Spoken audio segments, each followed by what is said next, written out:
The absolute biggest winners of the 2024 NBA offseason.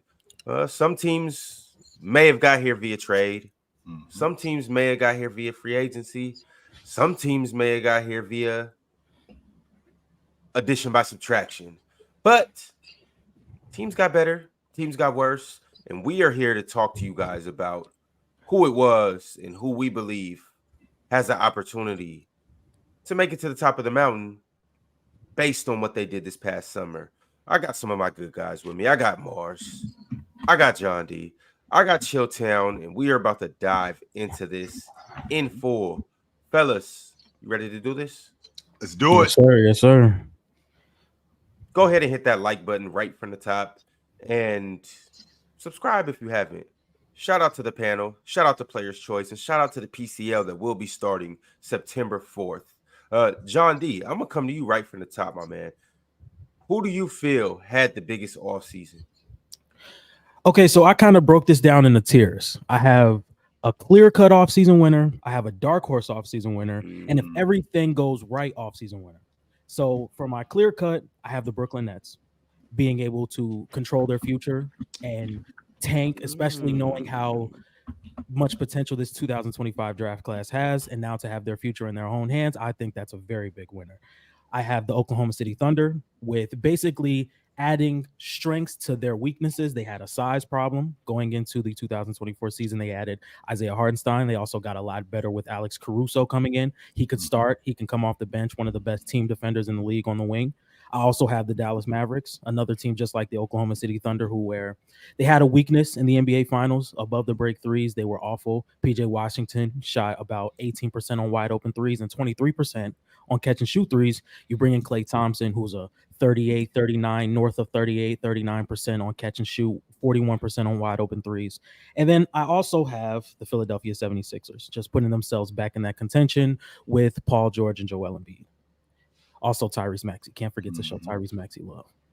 So that's my clear cut. And then dark horse, I have the Phoenix Suns and San Antonio Spurs. You know, I feel like the San Antonio Spurs could have really went all in next to Victor Wembanyama. It's assuming the jump he could have in his second season. There was Trae Young talks, Darius Garland talks. They decided to wait. They drafted Stephon Cassell. They bring in Chris Paul, who always contributed to a high level of winning, whether it's physically or mentally. I think that's a very good pickup for them. And the Phoenix Suns just getting a floor setter. You know, they did not really have a facilitator on that roster. Tyus Jones is somebody who is top 10 in assists, only averaging 1 turnover per game. He takes care of the ball.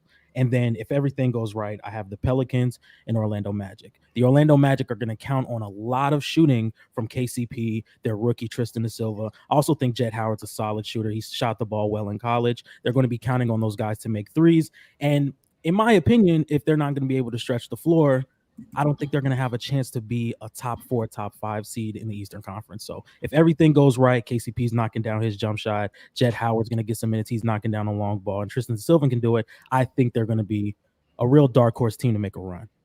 Now, I want you to rewind real quick because you brought up the Brooklyn Nets. So are the Brooklyn Nets on your page? Because the Brooklyn Nets, especially the people in New York, there's a group of people who think that, you know, Ben Simmons is coming back. They just re-signed Claxton. So because they re-signed Claxton and Ben Simmons is coming back, this team might have an opportunity to do something. I'm not sure that they're on your page that, yo, we're going to be garbage this year. And it's probably a good idea that we be garbage. So we put ourselves in the Cooper Flag sweepstakes. That's number one. Number two, I'm thinking about what you said about San Antonio. Them going all in.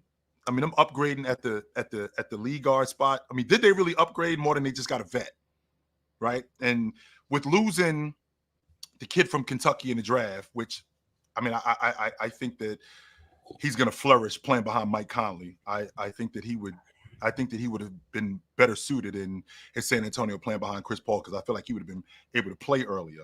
But what's the plan when you say that San Antonio is one of the better offseason moves? What's the plan in San Antonio? Are we completely building this thing around Wemby and we just sitting on Wemby? That's all we doing. Because Mars is high on Devin Vassell. Mars, I'm not blown away by this kid, man. I'm not. I watch him and I'm not seeing what you see with him. And maybe I need to start watching him more. And that's probably because what the expectation is on Wemby.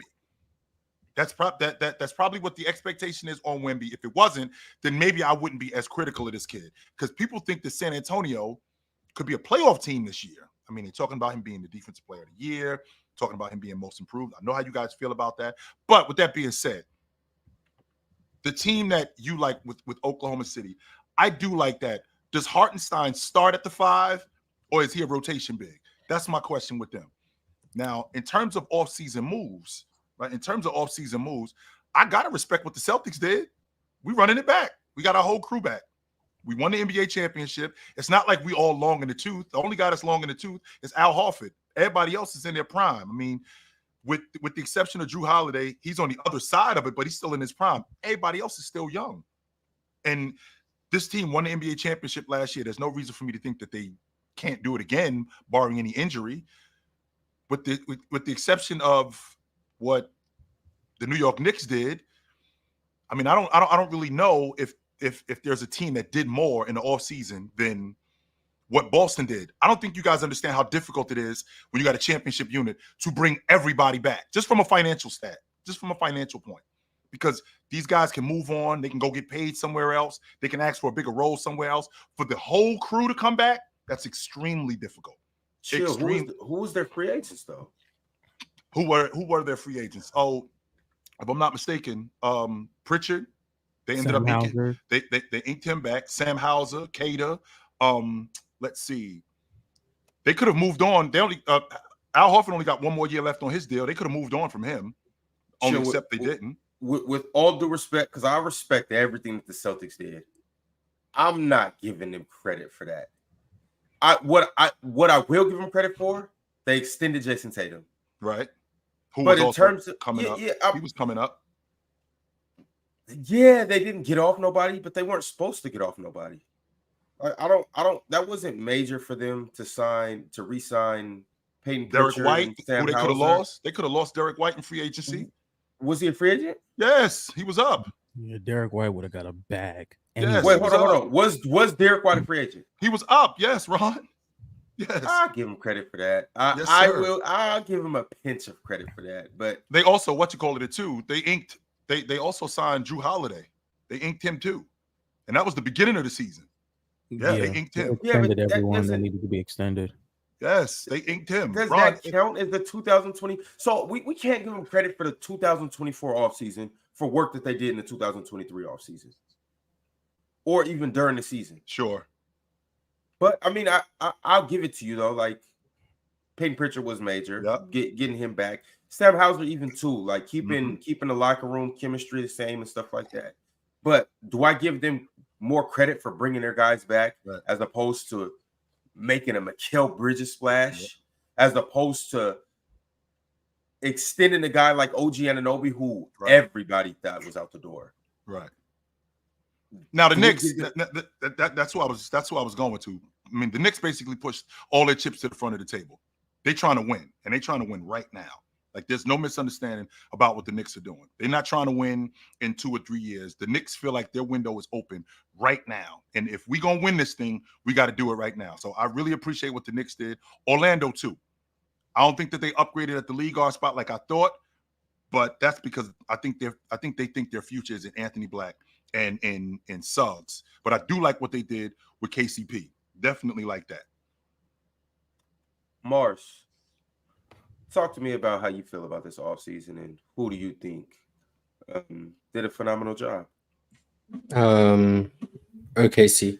I think if I had one winner, it would be OKC.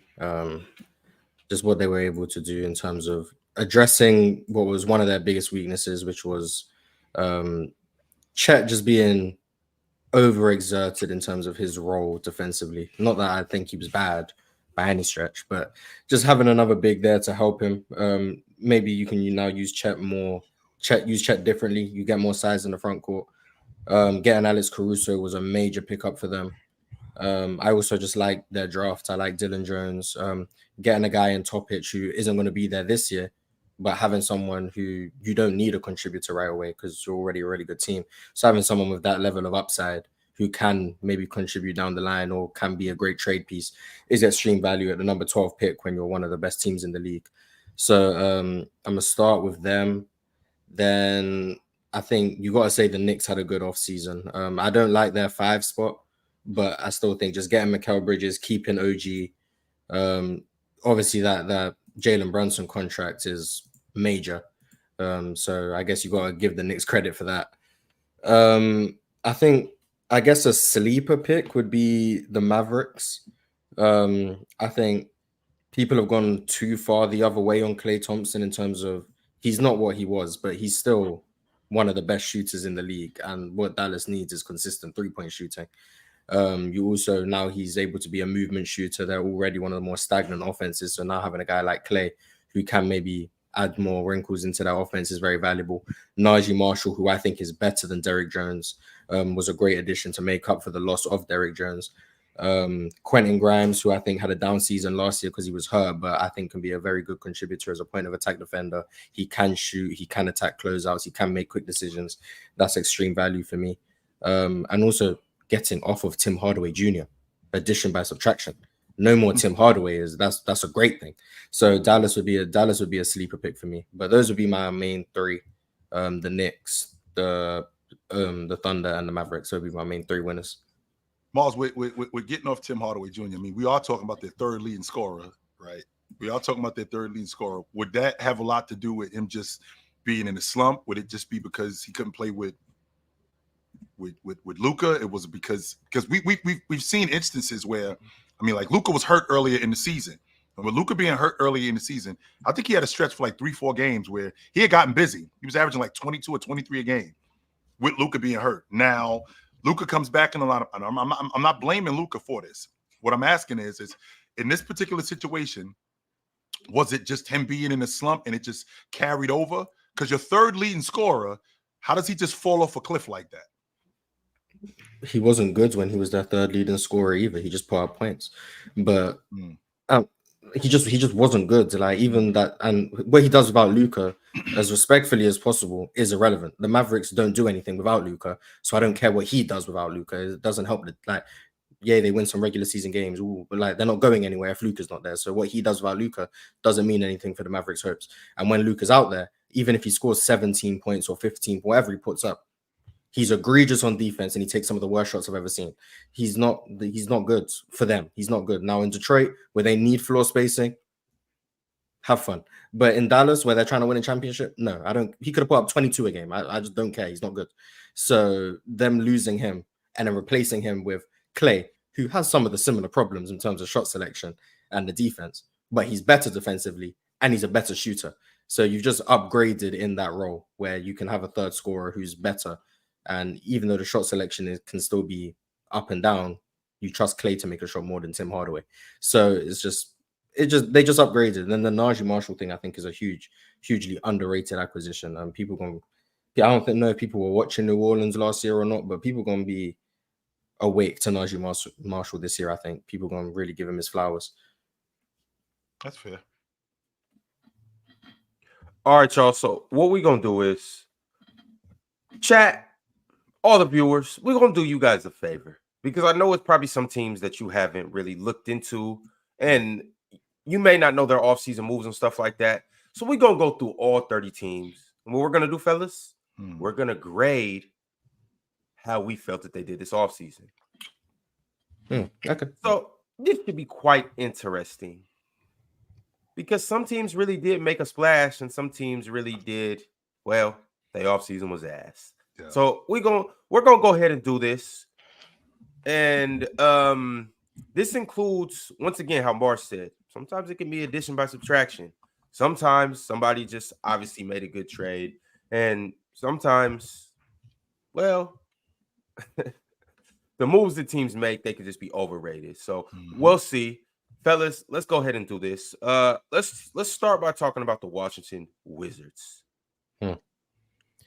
I think trading Denny Advia wasn't the best decision in my opinion, but I definitely like their draft. I still think Alex Sarr could definitely be a solid defender.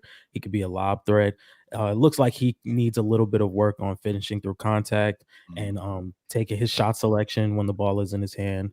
But I definitely think with the proper guard next to him, he can definitely I think he can produce at a decent level his rookie year.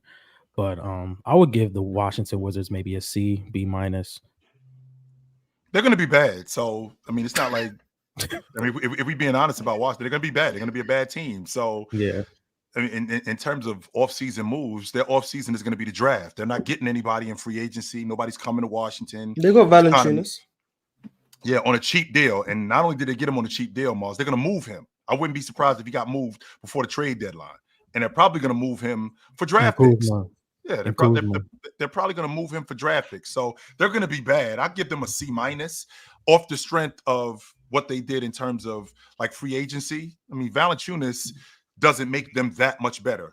Sarr, on the other hand, I'll be interested to see what they do with him. I'll be real interested. You know how I feel about Sarr. I think he's going to be a great defender.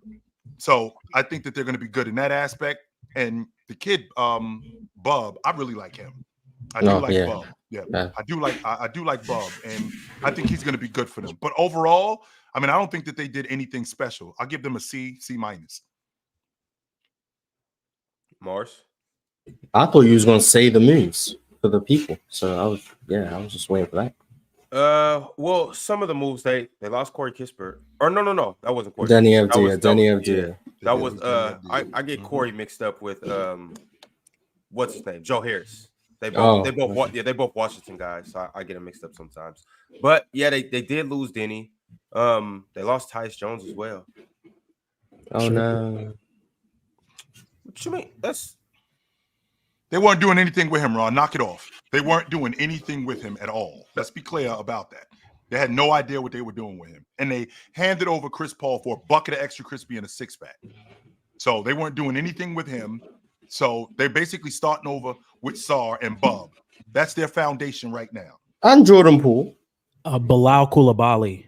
And Bilal. Oh, yeah, Bilal. Yeah, Bilal, yeah. Yes. Them losing Denny is an F. But everything else I think they did was good. So Denny was... if I say he was their best player, people will get mad at me. So Denny was really good last year. And that's what I'm going to say. Denny was really good last year. Well, answer this question, Mars. Who was their best player in Washington last year? Was it Kuzma? I think it was Denny. But if I say that, why I'm the bad guy. Denny? So, because I think he was their best defender. I think he was elite in transition. I think the extra playmaking he provided for a team that was in disarray, just being able to consistently make good decisions. Yep. He was really, really good at the rim last year. And that three-point shot has come a long way. I'm like, I don't care if you're the leading scorer on a bad team. Like, I think Denny Avdija does more good things on a basketball court than Kyle Kuzma does. But it's hard to see someone do good things when a team wins 14 games. And it's easy to see when the guy's averaging 23 points and 8 rebounds or whatever Kuzma puts up. So I got Denny. I think Denny was their most impactful player. I think he's also their most valuable player, which is why he's now in Portland, where I think they are going to recognize his value. He's going to be really good for them. Mm-hmm. But I think Denny was their best player. I think he was the one who contributed most to any level of success they would have or any team could possibly have. I think Denny would be the most conducive to winning. So I think Denny was their best player last year. And they let him just walk out the front door. They're trying to lose. And Denny doesn't help that goal because he's a winning player. Denny is a winning player. Now, him going to Portland, where they're not going to win, isn't great. But long-term on the wing, no team doesn't want a Denny Avdija. Denny Avdija is a winning player. Any team that's trying to do anything will want Denny Avdija. So I think he was really good last year. I could look up his numbers, and maybe his numbers are closer. He was like 15. He was like 15 and 6, something like that. Let me see, because if the numbers are comparable, then maybe I can even make the case box score wise. Let me see. Yeah. They also did get. While you're looking up that, they also did get Malcolm Brogdon. I think he's gone by the deadline. He's not. Him and Valanciunas are gone. Denny averaged 15, 7, and 4 on 51, 37, 74 splits. So the box score doesn't jump off the page. But if you watch him, I think you'd see he was. Even if you don't think he was their best player, you think it was Kuzma. I think you'd have to say he was their second best player. When you say Denny's going to the Trailblazers, how bad do you think the Trailblazers are going to be this year? Because the reason why I'm asking, worst team in the conference. You think they're going to be the worst team in the Western Conference? Yes, and that's not because they're trash. I think the conference is better than them, and so they could win. So they could win 25, 30 games and still be at the bottom of the West. I don't know if I they would can give win that about much because they're 22 gonna to lose. They're gonna 26. lose to so many teams in the West. Like it's not gonna be a Pistons thing because I think Monty Williams is trying to lose. But like I think they're gonna be better than their record suggests. That's what I think. But they're gonna lose a lot because they are just worse than the teams in the West, but not because they are just that bad of a team. But I think they're gonna lose a lot. I also think they need to hurry up and get DeAndre Ayton. But we'll see. We'll see if they can move his contract. They just need to Scoot, Shaden Sharp, Donovan Clingan, Denny Avdia. That's your core pieces. Jeremy Grant, try and move him to a contender. So we're starting over. We're starting over. Yes. You're starting with those four, and everyone else can be moved. Anthony Simons can be moved. DeAndre Ayton can be moved. Jeremy Grant can be moved. And then you keep Tamani Kamara. You keep Ryan Rupert. You keep Scoot Henderson, Donovan Clingan, Denny Avdia, and Shaden Sharp. That's what you build with, and then you go all in for Cooper Flag, and that's gonna be your franchise. That's what I would do if I was Portland. So I'm gonna ask you, Chill, and I'm also gonna ask you, John. What now do you grade Portland? And with that being said, these are some of the offseason moves from Portland Trailblazers. We talked about Denny Avdia. They got him. We also talked about them losing Malcolm Brogdon. But in terms of some of their other moves, how do you guys feel about these? I think drafting Donovan Clingan was very, very impressive to me. There's not a lot of centers nowadays who come in with his frame. You know, I think he's bigger than an average rookie center, which is going to give him some advantages when guarding in the post or maybe just protecting the rim in general. I think Donovan Clingan is definitely going to light a fire under DeAndre Ayton because I think he's going to be a threat to take his job game in and game out. I also like Scoot Henderson. I still think Scoot Henderson has potential to be one of the better guards in the league.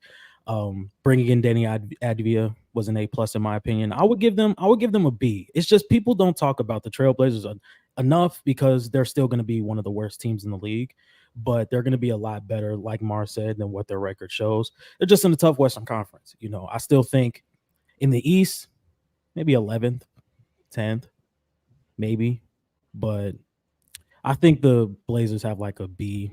It's just they're going to be bad, so not a lot of people are going to talk about them. And this is heavily contingent on Avdia? Avdia and Clingan. Yes, okay. They also signed Devontae Graham too. They did sign Devontae Graham as a rotation guy. Yo, Mars, are you gonna do that every time I mention a free agent? Every time you say a move, that just means nothing. Yes, I'm gonna do. Yeah, but we talk about who they gained and who they lost. Anytime you bring up someone like that, that's what I'm gonna do. So get ready to do that because I'm gonna do that a lot. I'm gonna mention everybody that they signed, and I'm gonna mention people that they lost as well. Chill. Can you give the Portland Trailblazers a grade? A C, because they're gonna be bad too. But I don't think they're gonna be as bad as Mars thinks that they're gonna be, because I feel like Chauncey Billups has seen what he has. I think DeAndre Ayton's going to be better than what he was last year. Is he going to be an all-star? No. I mean, I was wrong about DeAndre Ayton last year. I mean, he was in the top 10 in the league in rebounding. He is one of the better rebounders in the game. He could stand to be more aggressive offensively. That is something that's always been a problem. When he was in Phoenix, it kind of was empty when he was really good as a scorer. So, excuse me. So, with that being said, I do think he's going to be better this season, but I don't think it's going to lead to that much. I think Scoot's going to be better. I don't know exactly what they're doing with Anthony Simons, though. I don't know what they're doing with him. They can probably get something substantial for him, a young guard who can score. Not very good on the defensive end, but there's plenty of teams in the league looking for young guards who can score at a high level. So I think that they're going to get off him. And another guy that we forgot about that they had up there, they still got Robbie Williams. So that's another piece that they can move off and get drafted. They can get a draft pick for him. But they're gonna trot him out there to show people what he looks like. And then once his value is at the highest, then I feel like they're gonna move off of him. I don't think that they're gonna hold on to him. I'll get a Trailblazers a C for what they did in New Orleans. I like that. I think the Pelicans, the Pelicans should swoop in and grab him. I'm thinking the Knicks. The Knicks was the one I suggested a few weeks ago. Anyone who needs a big, Robert Williams, he's cheap. It's a risk because of the health, but if he's healthy, He's one of the best 5-man defensive players in the game. And Mars, I'm not on the fence about this. I think the Trailblazers hand him over for a bucket of extra crispy and a 6-pack. Well, sure, they have to. Surprised. Yeah, I think they hand him right over. I wouldn't be surprised if by the end of the season, DeAndre Ayton and Robert Williams are gone. You can't you don't draft a dude at number 7 and have plans to keep him on the bench long term. He's their future. I won't argue that. And on top of that, so this is why I'm iffy on their offseason. And usually you don't do this, but I think their offseason, it might be like right now I could say it's a C. That's kind of what I agree. I agree with Chill. But I want to say it's a C to an A, depending on how good Klingon is. Because and obviously you would have to look hindsight to be able to do that. But I wasn't as high on Klingon. I personally wouldn't have took him at 7. What don't you like about him, Ron? What's the problem? Because his offensive game, I assume. Because he's a glass cleaner. He's a glass cleaner, Ron. He can stretch the defense. Yeah, well, he can now. No, he tried. He's shooting it.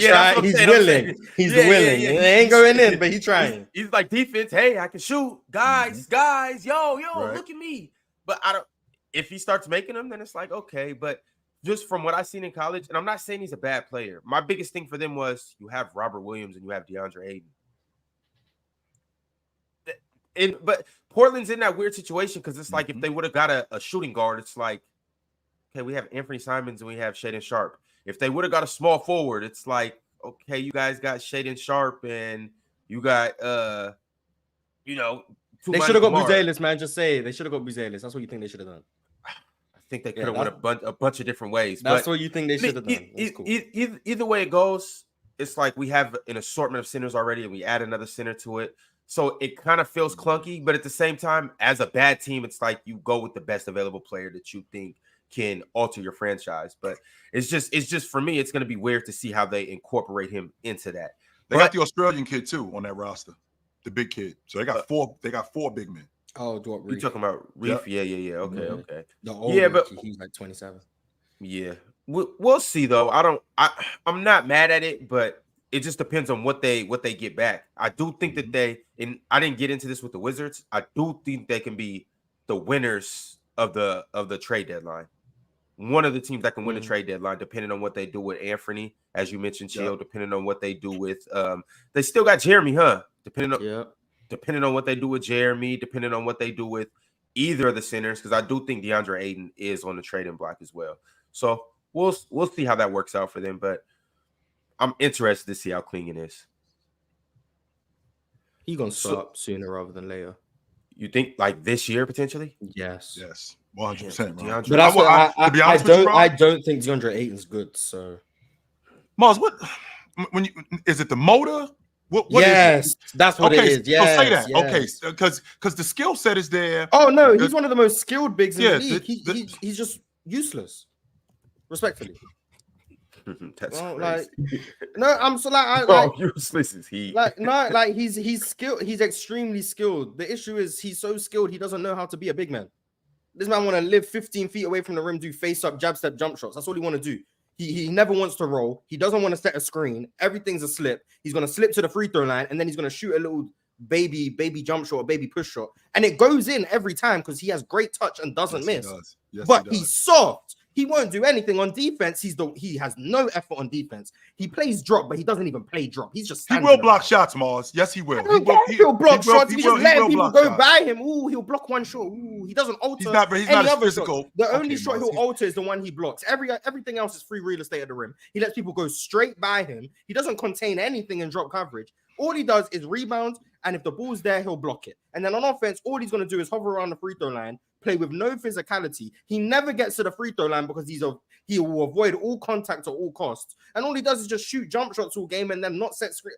He doesn't like people touching him. If basketball was a non-contact sport, DeAndre Ayton would be a top 10 player. The moment someone touches him, oh my God, he's the worst player I've ever.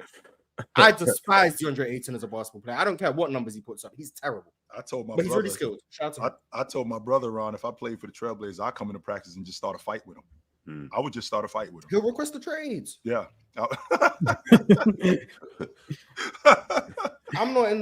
don't like calling players soft, but I'm sorry, there's nothing else I can explain. No, he is. He is. There's nothing else I can explain with what he is. He He 100. might- He It's might hard to like watch. there's like he just refuses it.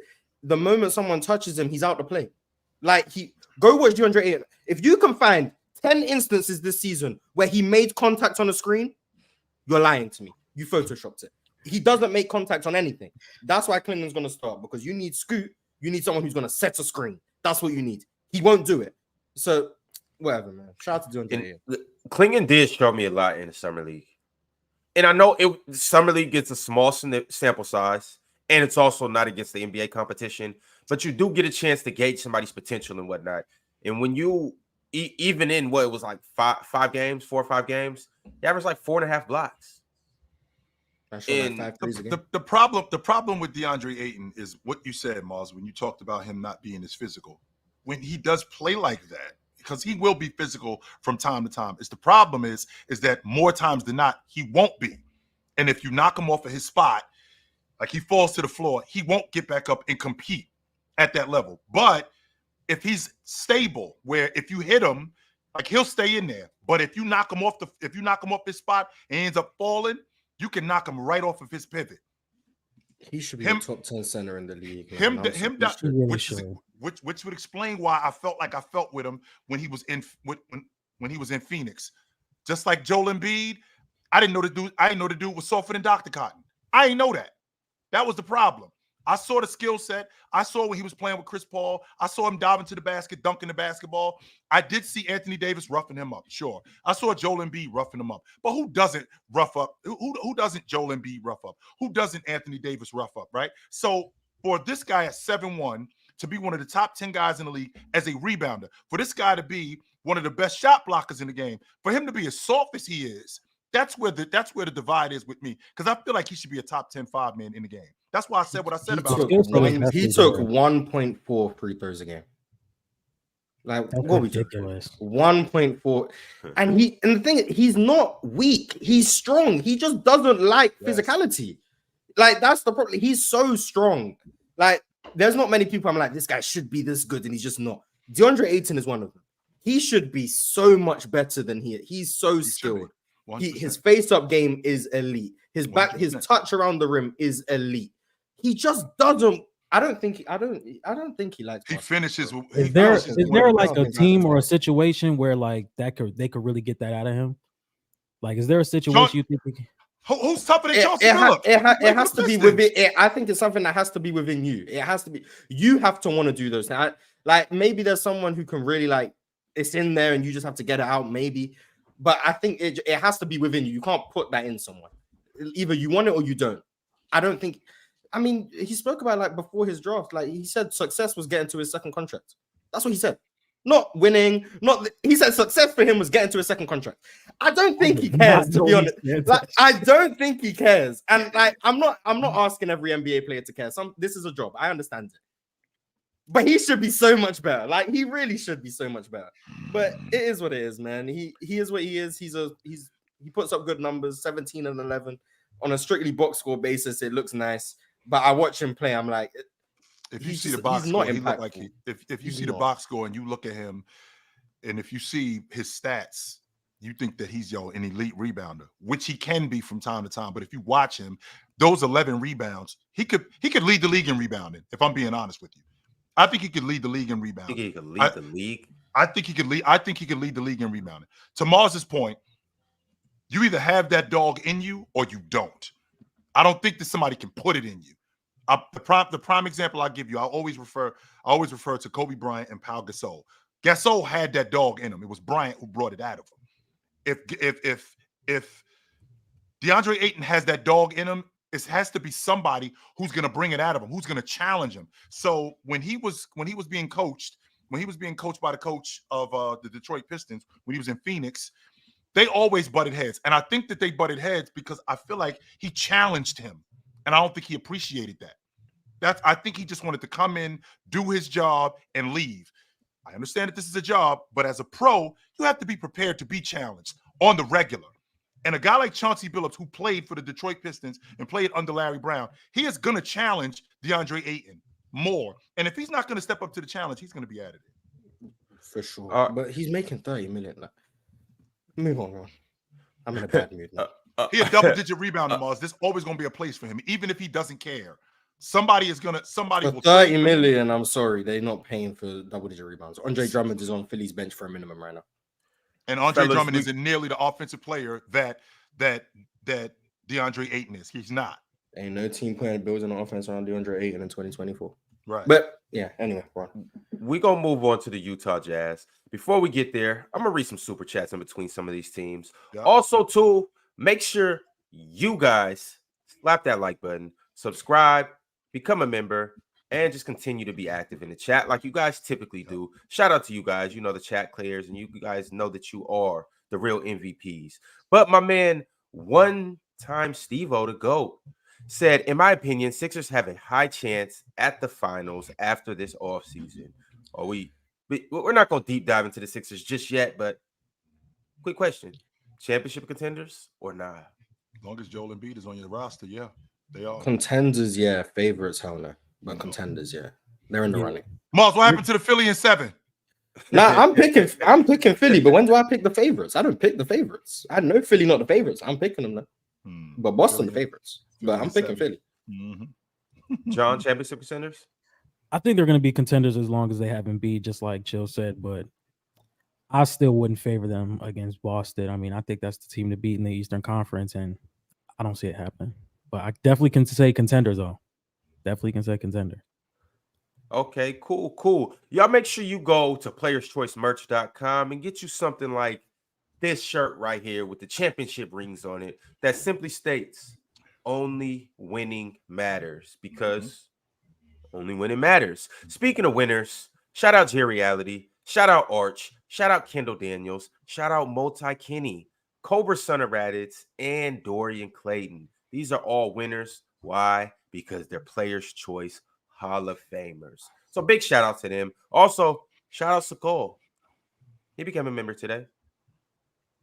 Appreciate you reading up on your good old membership. Moving along to the Utah Jazz, though.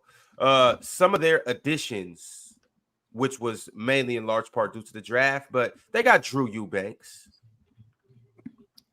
They got Mikhailuk, Svai Mikhailuk. They also got Oscar Schwebe. I thought he'd be. I'm not gonna lie, because Sheba is the best name you said right there. I'm not gonna lie.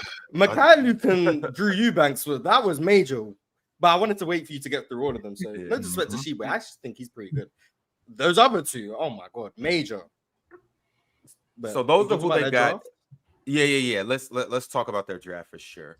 Cody Williams, it's a big pickup in the lottery. They also got Kyle Filipowski from Duke. That was a good late round pickup, late first round, or they got him in the second round. They got him in the second round. He was a guy who slipped though.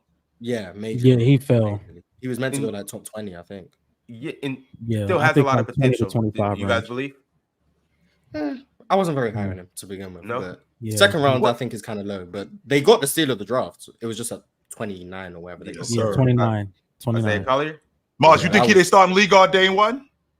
Day one, nah. I think they're gonna run with Colin Sexton's there. They're gonna run with him, but long term, yes, absolutely. I think he's so dynamic. His ability to get downhill, he's so strong. Like he's gonna be one of the strongest guards in the league from day one. Like normally, it's like we gotta wait for their body to mature. Nah, he's stronger than most guards already. His ability to get to the rim, he's relentless. He's shown flashes as a playmaker now. Sometimes a bit erratic. The delivery can be off, but I think 2-3 years from now, he's their starting point guard. Keontae's their starting 2. We'll see if Lowry's still around, but Cody will be their starting 3. They got Taylor Hendricks. They're probably going to get off Walker Kessler, but they got the building blocks of a really good team. So they got the building blocks of a really, really good team. So I like what Utah's doing right now. What do you grade their offseason? B plus.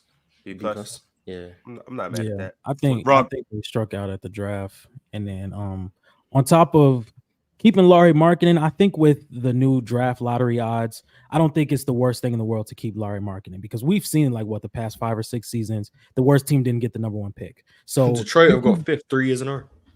Exactly. So you keep Larry Markkinen, you're still probably going to be at the bottom of the Western Conference. You still have a chance to get a top 3 pick. Like we've seen in recent years, with the lottery odds changing, it doesn't really matter like where you are. You can be Atlanta, who was just in a play-in game, and get the number 1 pick. Like, I think if you sneak into the top 3, maybe top 5, you still have Lauri Markkanen. And now we talk about this team way different. So who knows? Well, first of all, Ron, they stole Filipowski. I feel like they stole him in the second round. I think he's going to be a big time contributor in Utah. The problem I'm having is, what's the plan with Walker Kessler? That's the plan. That's the question that I have. They don't really know what they're doing with him because offensively he is deficient, right? He doesn't have the touch that I'd like for him to have around the basket. I don't really think that they're working with him like that. Defensively, he looks to me like he can be an elite defender. He looked like he was going to be that initially. He was really good in drop. He was really good at the rim, protecting, not just blocking shots, but altering shots. He was really good in the paint. But I think more than anything with Walker Kessler, I think it's an IQ thing. Maybe he doesn't get it. That's probably why he isn't playing. Because when I watch him, from a physical standpoint, he should be their starting 5-man. It should be him at the 5. It should be Lauri at the 4. And they should be much better than what they are. Why they aren't that, I don't know. But in terms of their offseason moves, I give them a B because I really like Filipowski. Yeah, I like what Mars said. I think they really built their foundation through this draft. They got 3 guys that could potentially be starters for the foreseeable future. And just based on that and extending your franchise player, that alone, I think that they had one of the sneakier off seasons that everybody would overlook. I'll definitely go with like a B+. I wouldn't even be mad at saying A- because they really established their building blocks. And they didn't lose anybody too. Well, they lost some people. They lost Dunn. Chris Dunn. They lost Kenny Lofton, Lucas Samanik, but these aren't players that you're gonna think are gonna hurt your franchise. So Chris Dunn was good for them. The other 2. What's the plan what's the plan, Ron, moving on with Sexton? Because I mean, don't forget Sexton when he was in Cleveland, he was like one of 5 guards averaging 25 a game. So what's the plan moving on with him in Utah? What exactly are they running there? What kind of offense are they running? Because I feel like Sexton needs the ball in his hands. Yeah, he's not a major distributor. I won't argue that. But him playing, Lauri Markkanen playing off of him, I think that this can work. How long has Sexton been in the league? This is about to be like his 6th He showed up in He 18. came in 18? Yeah. He showed up in 18. So it's about to be a 6th season. Sixth season. I'm not mad at him as a mentor for Isaiah Collier. I'm not saying that that's who he should emulate his game after, and I'm not saying that he's the best person to lead their franchise or anything like that. But it's guys like that he can follow his work ethic and just learn different things from. And also too, like, even if, because he might not be the smartest player, but that's a guy that he can learn from his negatives as well as his positives. He and Clarkson aren't making it through this whole season, I think. I was about to say that, Mars. The same thing that you just said, Mars, about the Trailblazers. They're gonna get moved. I feel the same way about Utah. Like, what are we doing with these dudes, Joe? What's happening? Yeah, they're gonna get moved. But I do think Utah do this thing where they start seasons good, and then in January they just decide to start losing games. They're probably going to do the same thing this year. So Sexton and Clarkson and Lowry and whoever else are going to play a lot early on. They're going to be like 22 and 26. And then they're just going to go full tank mode and end the season 27 and 50. I don't know, 5 or whatever it is. That's what's going to happen. All right, y'all. We're going to move on to the Toronto Raptors. I'm going to start with who they lost. They lost Jalen McDaniels. They lost Gary Trent Jr. And they lost Jordan Nwora. Now, who they got? Davion Mitchell, Bruno Fernando. They drafted Jamal Shead. And that's more so about it. No, Jonathan James Mobo, Walker. Jacoby Walter, Jonathan Mobo and Jacoby Walter. And Ulrich Chomsche. Who? Ulrich Chomsche. Shout out Ulrich. Ron not locked into Toronto's moves, man. I'm looking at him. I just don't. You're not locked in, man. Respect Jacoby Walter, respect Jonathan Mobo, and respect definitely Ulrich respect Chomsche, Jacoby Walter. Definitely respect Jacoby So Walter. first of all, getting Davion Mitchell, can he beat out Schroeder at the lead guard spot? Because I really like Davion Mitchell. I think he's a starting lead guard in the game. But I don't think Schroeder's in Brooklyn. Yeah, IQ is going to be their lead guard for the. So he's not in Toronto anymore. So Nah, he so was he's not. good. it's Emmanuel. It's Emmanuel. I'm sorry, Miles. I did. When did that happen? Because I think that Last happened at season, the mid-season. deadline. Yeah, that happened. so he ain't even there no more. That's perfect Yeah. because that's their starting point guard right there. I love that. I love Over- Davion Mitchell over at the lead Quickly? guard. No, quickly played the 2. I think he could be a combo, but I definitely think going into we the put season Quickly it's at the gonna 2. be IQ. Davion at the 1, Quickly at the 2. I love that. RJ Barrett. Damn, that small ass backcourt. What the hell? No. Davion Mitchell is not as good as you think he is. Respect. No, He's just not. I like Davion. I don't. First of He's all, cool, but he's just not as good as you think he is. That's okay. he's just not. First of all, him as a defender, that's number 1. That's what I like. Quickly's about him better the than him. But yeah. most. As a defender, Yes. then Davion Mitchell, no way, Mars. No way, hell no. Quickly, The best thing Davion does, Quickly does it better. I don't think so, Mars. Quickly doesn't get around screens like Davion Mitchell does. Quickly is not an on-ball defender like Davion Mitchell does. No way, Mars. Is he a better defender than him? Hell no, I'm not doing that. No way. Now he's smaller. We disagree. I will concede the fact that he's smaller than Quickly. Yes, 100%. But how big is Quickly? Quickly what? 6'3", Like, 6'4"? Maybe 6'3". Okay, Yeah, so about 6'3", 6'4". So Davion Mitchell, I think he's like 6'1". Like, why we? Yes. Now don't get me wrong. I ain't saying that you gotta be Chris Paul, but I mean, we got starting point guards in the league that's small. Mike Conley's 6'1", and he's still viable. He's a starter in the league, right? He's a starter in the league. But when I think about Davion Mitchell, I feel like what he does as a ball hawk, getting around screens, plus as a distributor, we only saw him in a limited amount of time in Sacramento. The fact that I feel like they would give him the ball in Toronto and let him run the offense, I feel like he would be so much better. So much better for them. He'd be better. He's just not going to start. But he'll be a nice little backup for them. They're going They run have a with lot of IQ. guards in rotation now. I mean, They you gon- got Jacoby Walter, Grady Dick, Davion Mitchell. Grady Who do you going to think? play a lot more this year. Grady going to Yeah. play a lot more. They running RJ at the 2. They're going to run RJ at the 2. Quickly at the 1. Yeah, Scotty Quickly at at the the 1. Scotty at the At the 3. They still got Bruce Brown. Yeah, he might He's a just rotation play. guy. He's a rotation guy, Ron. getting So off Bruce Bruce Brown. Brown That man doesn't been start? terrible. He been terrible in Toronto. I mean, Who's just off because he Bruce had a Brown? bad season last year, doesn't No, mean he had a bad season pack him this year. up, move him, No. get him back to Denver. So he's a they rotation guy, don't. I mean, yeah, a lot of rotation guys start though.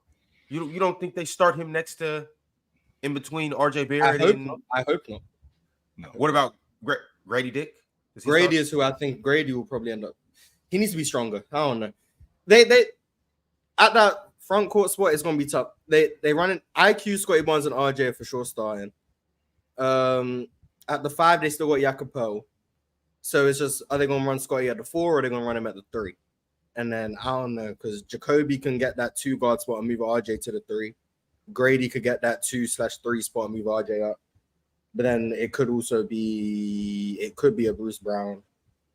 Chill's not wrong though. Davion could step in. And If they start. run that small backcourt, then I guess I just doubt it. But I well, guess. Morris, think about it though, because you just said that Quickly plays good defense. We all know Davion Mitchell's calling card is defense. So you do know you got 2 guys that are going to strap up in the backcourt. You do lose size, but what you lose in size, you gain in tenacity. I can see it happening. They can be as tenacious as they want. The moment they get switched onto a wing, it's over. Like, tenacity is great, but if this was 15 years ago, you could probably do it because teams didn't switch hunt as much. Now you got 2 6'2" guys. It's not that they can guard point guards elite. It's gonna be, come on, Jason Tatum. You're guarding Drew Holiday right now. Come on, Jason Tatum, set that screen. Switch. Oh, we got Jason Tatum in the middle of the floor. And that's the Davion problem. Why are we Mitchell. switching that? That's We don't what's have gonna to switch that. That's how what's teams gonna do it. happen, though. That's what's gonna happen. That's what's gonna happen. So like these dudes don't know how to get around it's screens. not that they're bad just defenders. Like, dying you on have 2 ghost guys screens. who are going to be mismatch break. hunted. No matter how Man. great they are at 6 foot, at 6'1", at 6'2", they're going to be mismatch hunted. You have 2 of them. And neither of them are going to offer much rim protection in terms of help. So if you're not on the ball, you're providing limited help, especially backline. Now, in terms of passing lanes and those things, it's like they're good defenders. They're very valuable. Now, both of them on the court at the same time, I think you lose that. So, but maybe they do run both of them. I don't know what they're doing, but I just think having the option, I think I think Toronto have had a really good offseason. But I'm just not as high on Davion Mitchell as Chill is because I think Jamal Shed is better. So we'll see. Grades? I give Toronto a B. B minus, C plus. And Yeah, around- this is a large part due to their draft. I don't like Jacoby. I don't like the pick, but I like Jonathan Mogbo. I like the upside of Uri Shomshe, or however you say it. And I think Jamal Shed was a really good pickup. They did get busy in the draft. But like, I just think they haven't made many like major needle movers, but I don't know if Toronto's trying to lose or not. So I'm giving them a B- C+ because I'm assuming they're trying to lose. And I think they've made some like good upside decisions, but they're also like questionable for like the NBA, if that makes sense. Like Jonathan Mogbo, very high upside, but also very questionable NBA fit in terms of how he plays. So it's like high risk, high reward type thing. So that's why I'm B- C+ with it. John? C+, B-. Jacoby Walter, I feel like is kind of repetitive with Grady Dick. I think they should have got Yves Missy, if I'm saying his name right. Yves Missy. I definitely think they should have picked him up, but I still believe in Scotty Barnes and RJ Barrett. I'll give him a C+. I like their foundation, Ron. I do. I like their foundation more than anything. And I like that coach too, but he's been there now. But I like that coach. I think he's good. So getting to the San Antonio Spurs, and before I do this, you guys slap that like button. I see it's about 900 people in here, and we have 121 likes.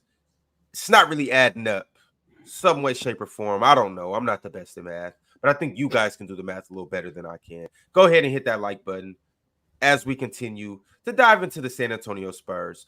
Starting with who they lost. They lost Cedi Osman. They lost Devontae Graham, Dominique Barlow, just some names. Also, well, they still Cedi's a free agent, so they could resign him, but it doesn't look like they're going to. But the players that they have brought in: Harrison Barnes, Chris Paul, Malachi Flynn, BJ Boston. These are all players that they brought in via free agency or trade. And as for draft, we all know that they got Stephon Castle with the number 4 pick. They also got Harrison Ingram from North Carolina, Riley Minix. How are we feeling about these guys?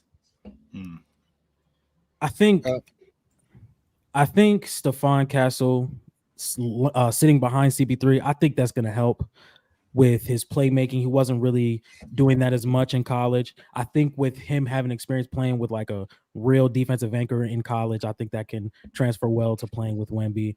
I really like the CP3 signing because, like I said earlier, he produces winning basketball, whether it's physically, it's mentally. Wherever CP3 goes, there's always winning at a high level. So I definitely like what they did there. And like I said, I'm really high on them not really trying to go all in just because they have Wemby. I think there's time to be patient. Like, he's going into a second season. We don't have to pull the trigger on a Darius Garland or a Trae Young. I think they can take their time and really like build the perfect roster around him. And whether that's Stephon Castle or whether it's Devin Vassell, there's time to figure those things out.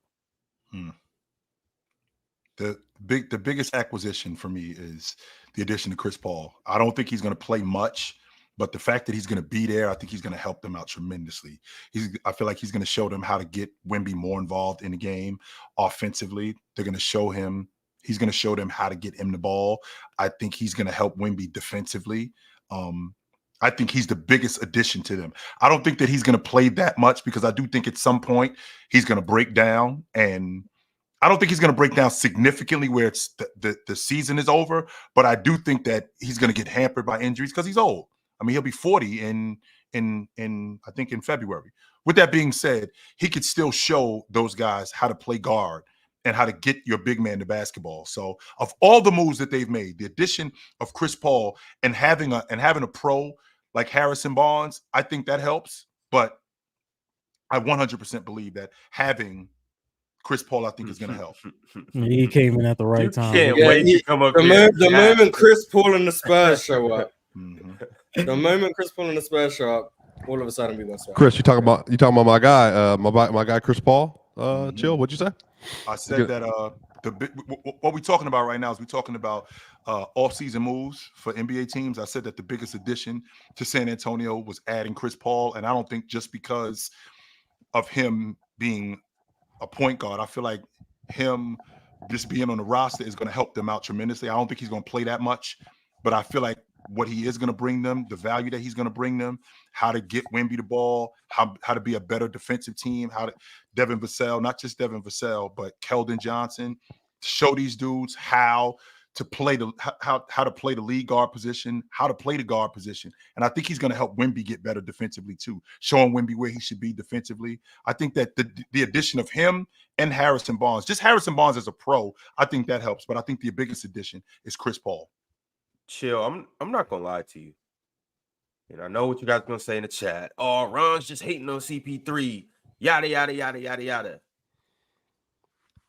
But I sincerely believe that the addition of Harrison Barnes is greater than the addition of Chris Paul. Why? Now, hear me out. Hear me out. The reason why is because they have big wings in guys like Keldon Johnson, Devin Vassell, Jeremy Sohan, Julian Champagne or Champagne, however you say it. Champagne. Also, City Sissoko. Yeah. City Sissoko, Blake Wesley, Malachi Branham. These are all bigger wings. These are all guys that can learn from not only a guy like Harrison Barnes, who has won a championship, who is like your typical 3-and-D guy, who is your consummate pro, but also too, he's going to be out there playing. He's going to start day 1, and he'll probably start game 82. Chris Paul, yeah, he's going to be teaching, but he's not going to be playing as well. You have all of these guys that, at the worst, can have a ceiling like Harrison Barnes. These are all guys that they can strive to be. The other, like, you have Stephon Castle. He has a high ceiling and can potentially be a Chris Paul one day, but none of these other guys can really beat Chris Paul. And I don't think Chris Paul is going to play much. So that's why I believe that Harrison Barnes, he's able to rub off on these guys. And these are guys that can be like Harrison Barnes night in and night out. Just keep Jeremy Sochan off the lead guard spot. Then we good. Yeah. I mean, First off, get the Baylor Bears name correct. Okay. Sohan. Jeremy. It's not Sochan, it's Sohan. Jeremy from Baylor. Okay. The Sikkim Bears. Sohan. Nice. Sikkim Bears. What was that? Get that. That's Sikkim Bears. Sikkim Bears. Anyway, Sohan, not Sochan. I got it. Okay. Sohan. I got it. Well, Harrison Barnes. Did he close majority of their games next year? Yeah, why wouldn't he? No, because they're trying to lose, so probably not. I don't know if they're trying to lose, Mars. I don't. Oh, they are. I don't think San Antonio was trying to lose. No, I don't. Greg Popovich is not he's not rolling out Wemby for them to lose. No. I don't think so. I think right now, I mean, they trying to get Wemby. I think they're going to. Those two things are not the same. I don't think they tried to, but I think they're going to 100%. They ain't in the same category with Brooklyn. They're not. Brooklyn is fool's gold because with Ben Simmons and Claxton, they think that these dudes is gonna win some games. They're not. Yeah, they're not. No. Is Ben Simmons guaranteed? I don't know. If I'm the franchise, I'm like, look, we're fine with losing games. Like, Wemby is going to give our fan base enough time to be like, look, we can lose this season. Maybe we can even lose next season. If we're bringing in elite level prospects, let's keep bringing them in. So maybe 5-6 years down the line, we're another dynasty. I'm cool with. If I'm a Spurs fan, I'm cool with losing this season, and I'm cool with losing next season. You know, we have Victor Wembanyama. They've seen the LeBron blueprint of, if we have this transcendent guy who gets us to the playoffs too early, we aren't going to have the talent to win a championship. Will they make the playoffs year 3? Yeah.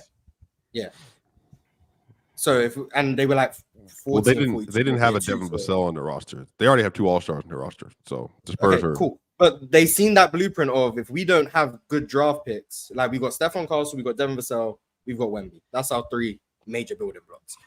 But if we don't get like that top end talent in the draft, and we end up just being a mediocre play-in team or a first round playoff team, and we end up with the 15th pick for 4 straight years, we're not maximizing Wemby's window. But if we are bad for the next 1 or 2 years, and we can luck into a Cooper Flag, or we can get a VJ Edgecombe, or we can get an AJ DeBanco or whoever, we've upgraded our window just by 1 extra year of losing. That's what they're trying to do. Now, I'm not saying they're going to win 6 games, but they're probably going to win about 26 games. Yeah, And Damn, don't be you think surprised they're if that Wemby's bad? still on the minutes restriction. Don't be surprised if he's still playing like 32 minutes. Don't be surprised. I hate that. I hate that. I hate that. So can I get grades from everybody on the Spurs offseason? Hey, A-. Yeah, minus. Wemby's still there. Hey, No matter what they did, it's Wemby went to Paris and looked great. Hey, All right. And this is all predicated on Stephon Castle, Harrison Barnes, and Chris Paul. I definitely give them a B. Brandon Boston. I believe in the upside. Yo, this Brandon. Am I in the dark here? Is that the Brandon Boston? Brandon Boston. Yeah, Jr.? Is that him? Yeah, that's him. From the the one that Celtics? came Okay. out of college too early. Okay. I believe he Kentucky, looked in. to be. Yeah, I believed. I believed coming in. I'm gonna continue to believe. There's not many signs of why I should be believing, but I'm gonna continue. And he's gonna turn it around. He's gonna turn it around in San Antonio this year. So it's gonna be looking good. All right, y'all. We are moving along to the Sacramento Kings, and unfortunately, their representative on the panel is not here, but we'll speak in high regards of the Kings. I hope so. But some of the guys the Kings got or lost, actually, they lost. We just spoke about him, Harrison Barnes. They lost. Who else we spoke about? Davion Mitchell. They lost Chris Diawarte, Kessler Edwards, Jordan Ford, and they lost the EuroLeague MVP, Sasha Vezinkov. Also, they haven't re-signed JaVale McGee, who's an unrestricted free agent at this moment in time. But who they brought in? Jalen McDaniels. They drafted Devin Carter. They brought in Skal Labissiere. Boogie Ellis. They drafted him from USC, or they signed him from USC. Also, Isaac Jones from Washington State, Isaiah Crawford from Louisiana Tech, and they also brought in an all-star in DeMar DeRozan. How are we feeling about the Kings? I think. Oh, go ahead. Oh, okay. I like their moves. I mean, a lot of people are gauging the Sacramento Kings like, oh, they're not good enough to win a championship. The Sacramento Kings are a team that hasn't seen much playoff success in the past 15 to 20 years. Bringing in DeMar DeRozan, that helps our chances at going to the playoffs. Now, I don't think they fit the best together. I think DeMar DeRozan, Domantas Sabonis, De'Aaron Fox, I think they all kind of play around the same area when we talk about like the mid-range and getting like the baseline.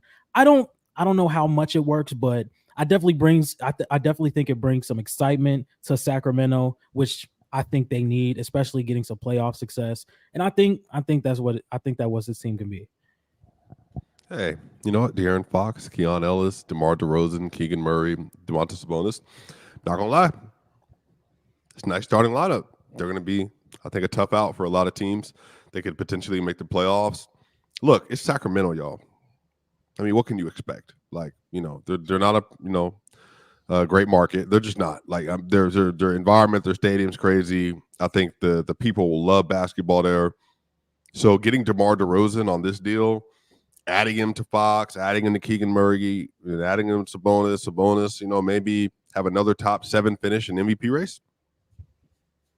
I think they could win 52 games next year very easily.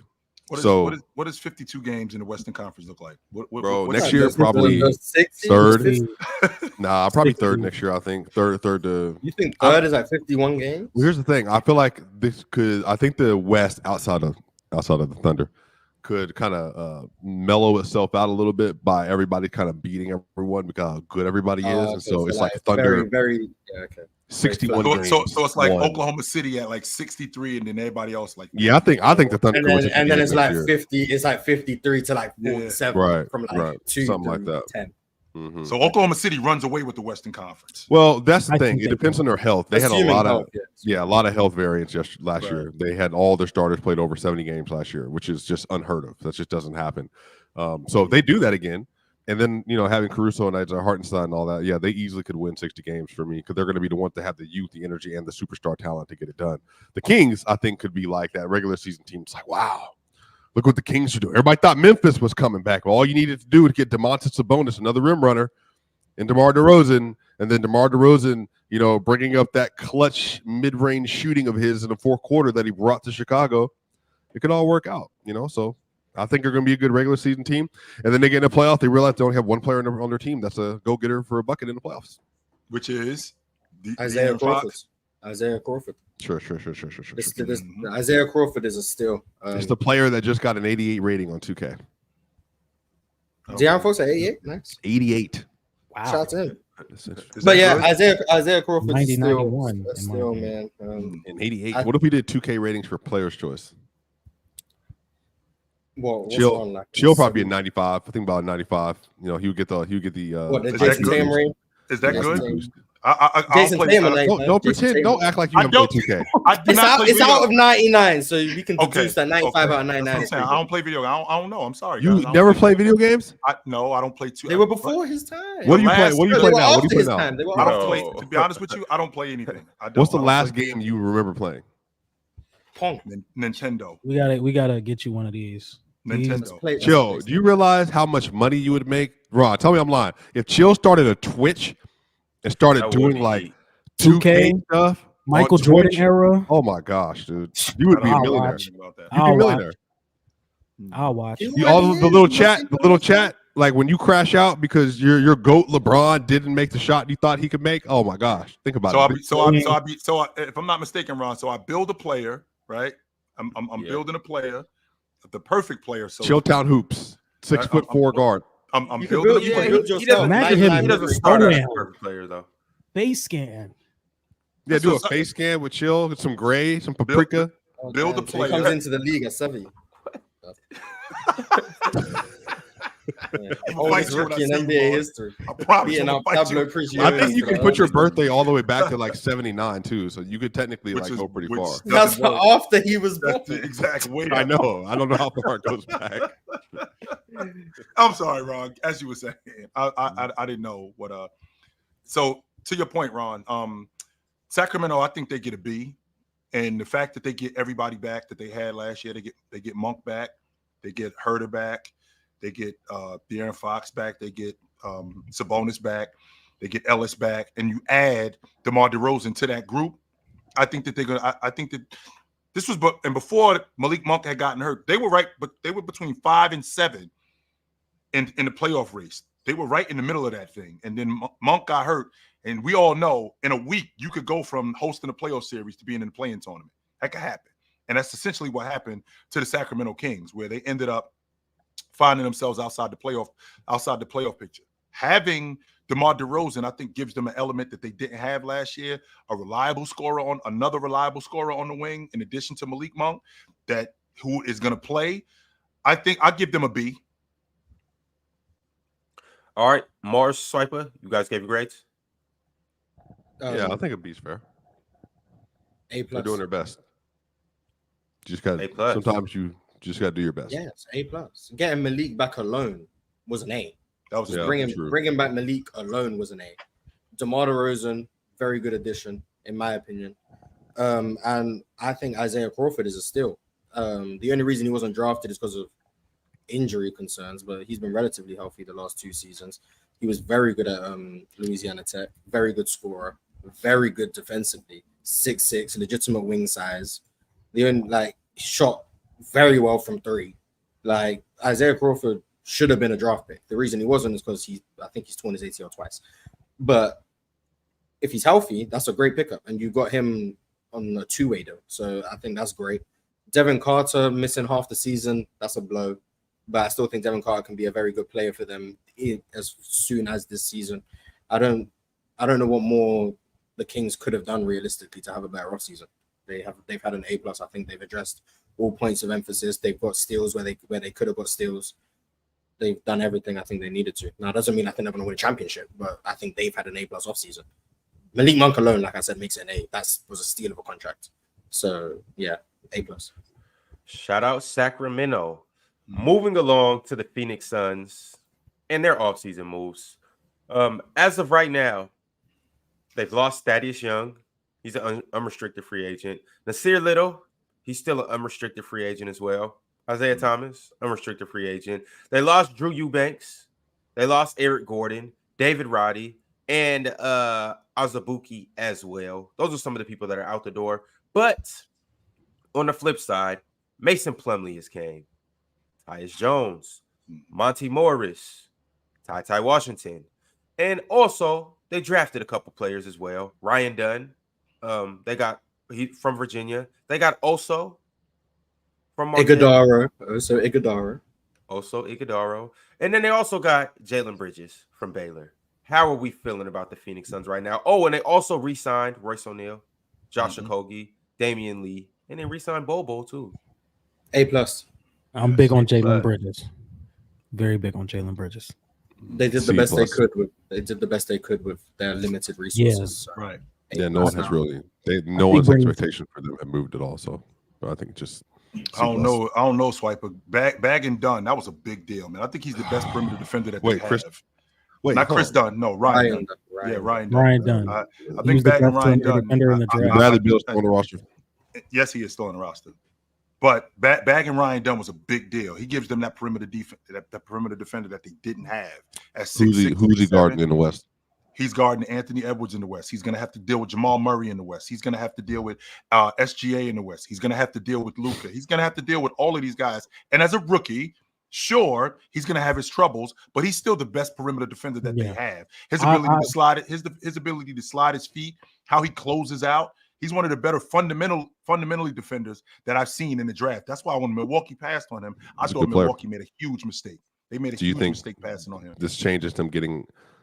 Yeah, sure. I mean, I think for what they could have done, I'll give them a B for sure. But relative to answer your question, because I know where you were going with this, does this change anything? Well, that's just a small part of what they need. They still need to change their offense because their offense is down screen, get the ball to Bradley Beal, one shot, KD. Curl cut shot. I mean, they don't have any action in their offense. And now that they got a legit lead guard in Tyus Jones, the offense got to change. The ball got to move more. And they got to speed the game up more, too. So if that's Booker, another problem KD, that they have. I think if Booker, KD, and Nurkic and Tyus Jones are healthy, I think they're going to have I think that 4 would be a really nice force. Why are you hating on Bradley Beal so much? Yeah, I'm trying to figure this out. Not hating. I'm just saying that 4 in particular, I think if they're healthy on the court. But Bradley Beal's a good player still. But I think that core 4 is going to be kind of their engine. You do know it's a core 5 though, right?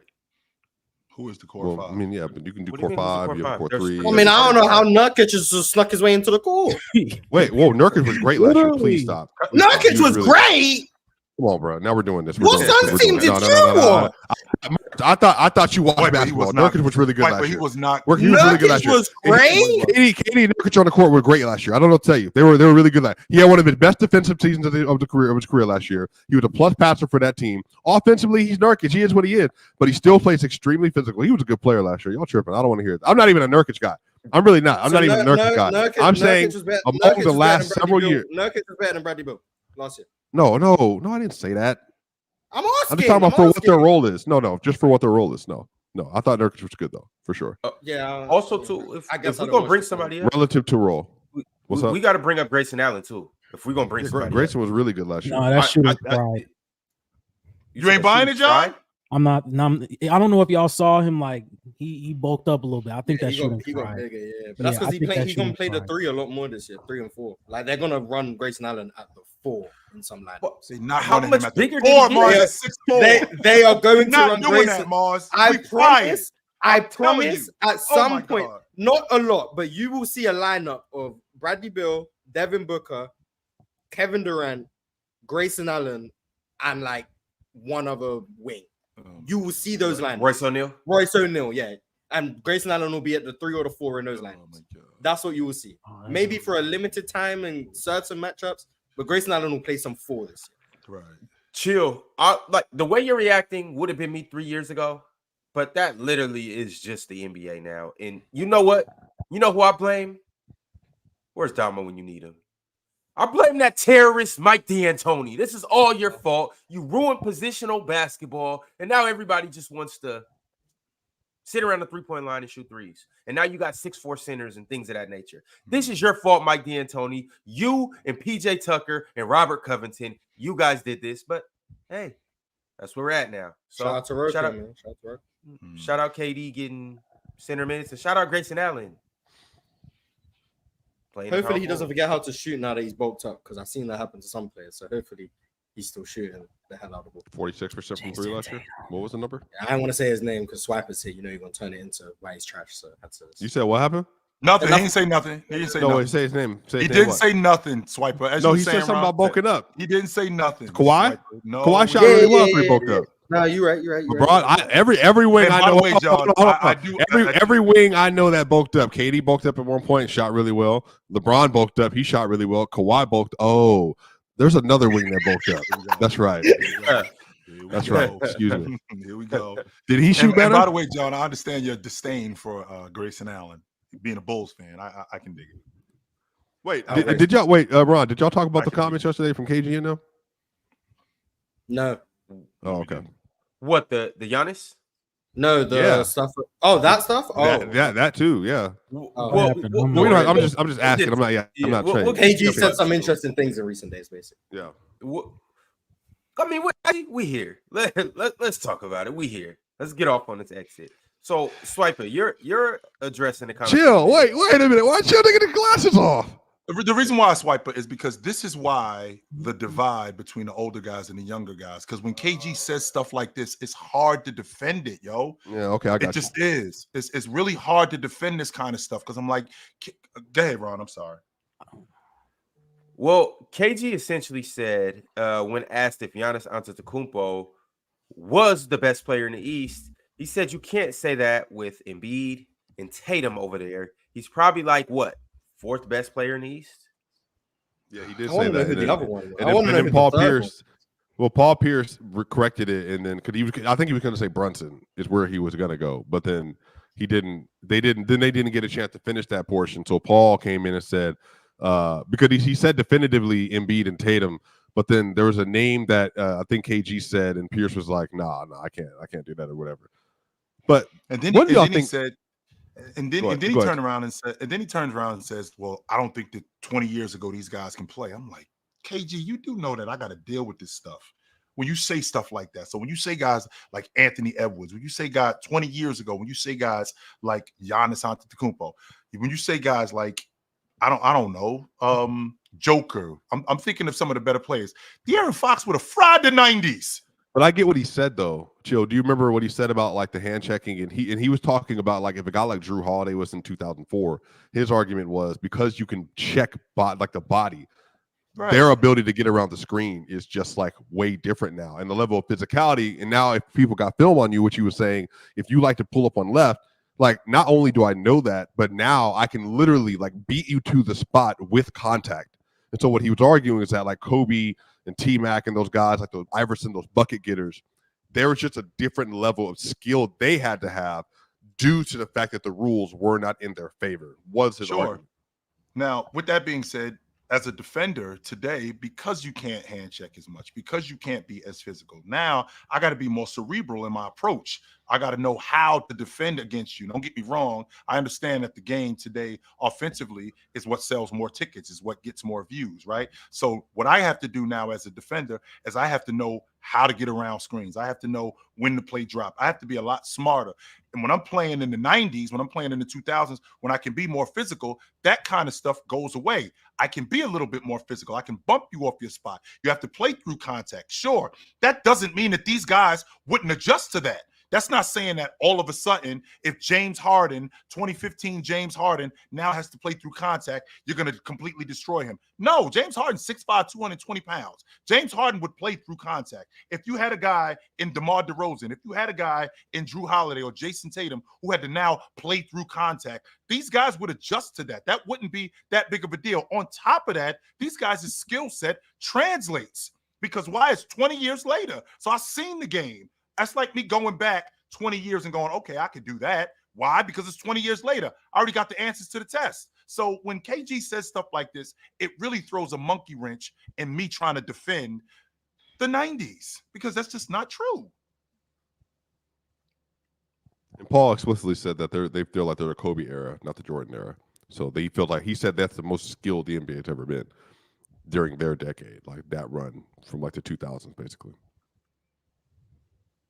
I understood some of what he said, just like his perspective, and less about the skill on the court. A lot about just like the mentality of a lot of players today. We spoke about DeAndre Ayton earlier while Swiper wasn't here. Like stuff like that, I can get with in terms of like the vibe in terms of the locker room and he said there's like more of a fraternity back then in terms of you're with your group, you're with your team. That's who you're with, and everyone outside is whatever. Like now it seems like everyone's all friendly and buddy, and I think they overstate how little that happened back in the day. Like I do think that still happened back in the day, but I do think stuff like that in terms of the entitlement a lot of people have today that wouldn't slide back in the day. I can get with that, but the skill part in terms of like players back then are more skilled than today, I don't agree with that. But I do think it's different skills. But I think every era requires different skills. But I don't think it makes you more skilled because you do different things. I just think you're more skilled in those areas. But overall, I think any development in sport is going to be more skilled as time goes on. I think that's just how it goes. But I do think they had different skills back in the day. So that's where I'm at with it. John, you want to jump in on this? I just don't know where he would get like Giannis being the fourth best player in the East or fourth or fifth best player in the East. Content. Yeah. No, it's not that. Content.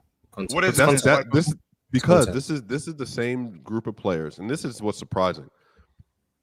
It's the same group of players like Rasheed Wallace and them. People saying that he's like Rasheed Wallace, to be honest, in this era.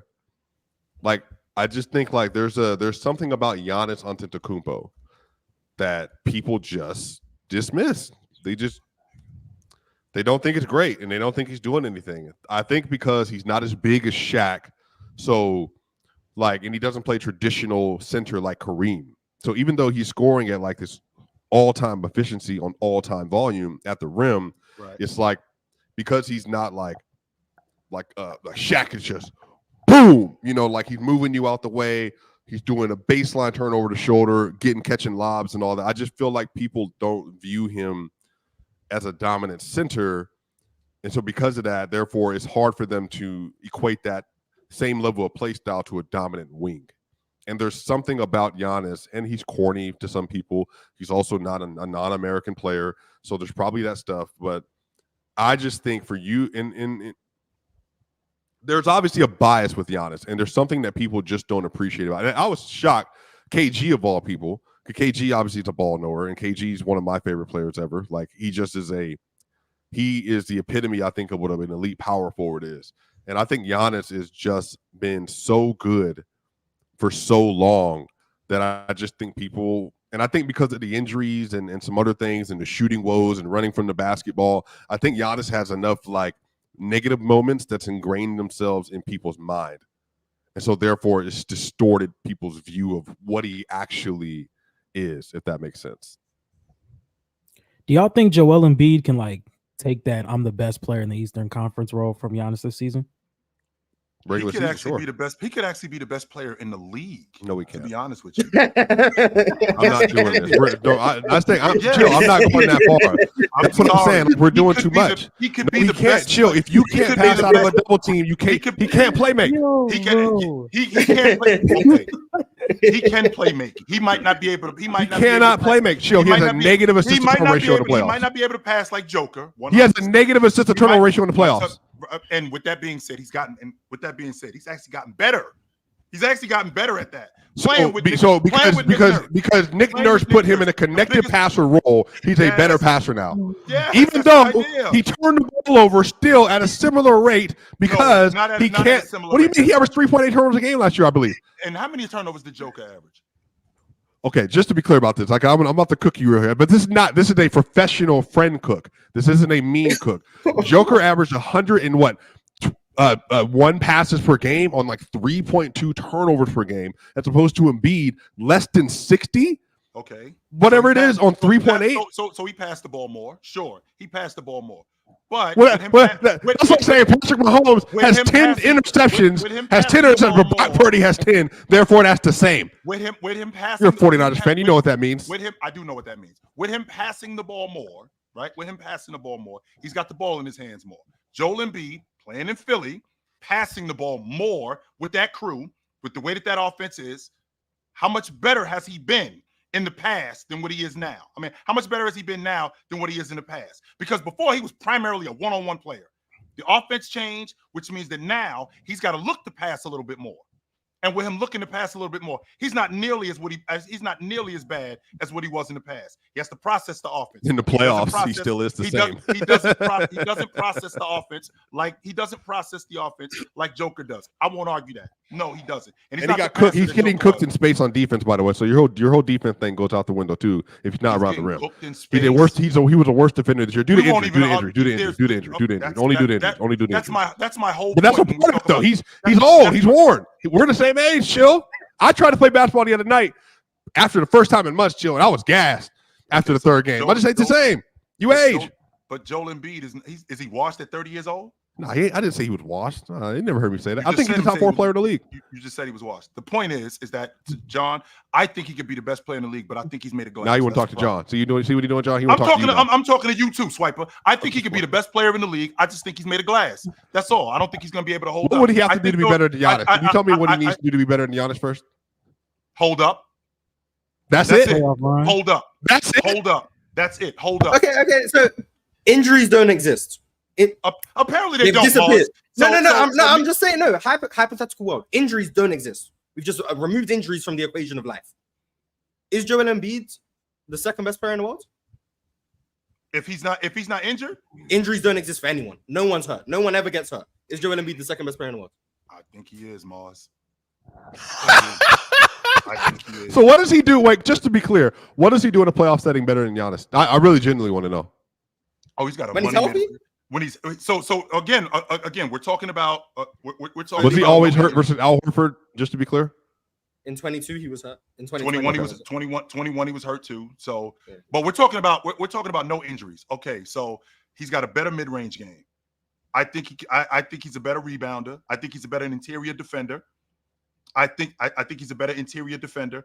I think overall I think he's a better overall scorer than Giannis. Overall. What is overall 100%. Scoring? What's overall scoring? Okay, so he shoots the 3-ball better than Giannis. He shoots the mid-range better than Giannis. He's better in the mid-post than Giannis. I think Giannis is better in transition. I'll give you that. Around the rim, I think Joel Embiid is just as good. No, he is not. Please stop it. Please stop. This is what I mean. This is what I'm talking about. Y'all just get the capping when y'all want to put takes out there. Don't pluralize this. Only one person said it. That man Giannis had like 500 attempts at the rim on 82% conversion. What are you talking about? What are you talking? Chill. What are you talking about? You just be yapping. That's what I said. Name me something. You said jump shot. That's fine. Then you started bringing up rim stuff just to make your point. All he's doing is yelling. That's all he's doing is yelling. May I finish, please? Go ahead, Shield. Go ahead. Please, may I finish, please? So, Joel Embiid around. Don't get me wrong. Giannis, what did he finish? Like 80% around the rim, and he shoots because he gets to the rim more than Joel Embiid. What does Joel Embiid finish when he's at the rim? What is Joel Embiid's numbers when he's at the rim? Like 68, 72%. I don't know, but it's nowhere near 82. Can we get to the bottom of that? From 0 to 3 feet this past year, Joel Embiid was at 75%. Last year, not 82% on. In 2023, he was at 81%. 81%. So he's just as good a finisher. No, he's when he. Hey, the numbers are the numbers, man. That's what you just went off for, Swiper. You just told me the numbers. You just said the numbers. Mars just told me the year that he won the league MVP. Chill. He was Kevin? Wait, hold on. Chill. No, you hold on. At 81%. How do you think you're talking to? That's for damn sure. To you because you scream at me. So now you want this. Now you want to fight, and then now you tell me to be quiet. So you be quiet and listen. So a dude at 81% around the rim, but then you just bring up Giannis being 82% around the rim. This dude, Joel Embiid, he might not shoot as much as Giannis does around the rim, but when he does shoot around the rim, 81% to 82%, I'm just as good around the rim as you are. Just as good. Giannis gets to the rim. Why? The reason why Giannis gets to the rim, because he doesn't have the mid-range game that I have. He doesn't shoot the long ball the way I do. He doesn't shoot the way I do. That's why he has to get to the rim. I shoot it that way. In addition to me shooting it that way, I'm just as good around the rim. That's why I'm the better offense. That's why he's a much worse playoff scorer, even though he has a better jump shot. Oh, it's just the injuries, though. I just want to be clear. No, so you're saying it's it's more only the than injuries. It's Yes, more than the injuries. injuries, but they are a part of it. Okay, Injuries slow down. so Giannis. So do you think? Let me compare those percentages. Do you But think you that brought up, by Jokic the and way. I'm not done. I'm not even yelling But anymore. you I'm brought it up, speaking to though. you normally. You brought it up. I'm speaking to you normally. brought it Well, I'm going to continue. I'm going to ask you a question. Continue, sir. Well, you don't have to give me permission. I'm going to give myself permission. Do you think that Jokic and Durant are the same level of mid-range scorers? Do I think Jokic and Durant are the same level of mid-range? They scorers? shoot very similar percentages from mid-range. Percentages are higher. But how about the volume? Well, that's what I'm. No, their percentages are near. Is that where you're going? Their percentages are the same, basically. So, like, is Jokic, because of that, just as good of a mid-range scorer than Giannis, than Kevin Durant? And I'm talking about like 8 to 12 feet. 8 to 12, not the Florida range. I think Kevin Durant is a better mid-range scorer than Joker. But the numbers say they're the same. But those two things, this is what you're doing. This is what I'm doing. That's what you did. No, this is what you're doing. That's what you did. First of all, Joel Embiid is a 5-man. He plays around the basket. Oh, gosh. Kevin Durant plays in the mid-range. Joker doesn't play in the mid-range. Yes, he does. Nearly as much. He spends a lot of time in the mid-range. He doesn't. He shoot shoots from the mid-range too. But no, we're not. You brought up Embiid shooting 81% from the rim 2 years ago, and then you said they're the same. They look at their percentages. Look at their percentages. 850, 750. That's what you said. And I'm saying in this instance right now, all about the Benjamin. You probably ain't seen the movie. It's the hood classic. I'm saying in this instance right now, between exactly 750. So when you're talking about that instance right now, just because they're shooting the same percentage doesn't mean they're shooting nearly the same. No, but I'm saying, but you bringing up Embiid, Giannis accounts for twice the volume, damn near. You're the one who said that Giannis is a better finisher around the rim. He is a much better of his numbers. That's what you're saying. And in the play, but chill, even in the playoffs, he's a better plays around the box. If Giannis is a better playoff scorer than Joel Embiid. Giannis is a better playoff scorer than Joel Embiid, despite the fact he can't shoot a jumper. Why do you think that is? One more time. I'm sorry. Giannis Antetokounmpo is a better playoff scorer than Joel Embiid, despite the fact that he cannot shoot jumpers. Why do you think that is? Because he gets to the rim. That's why.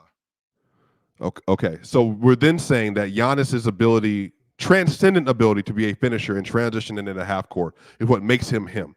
And so what I'm saying is that if you're saying that Embiid is better than him, so you think Embiid's a better defender?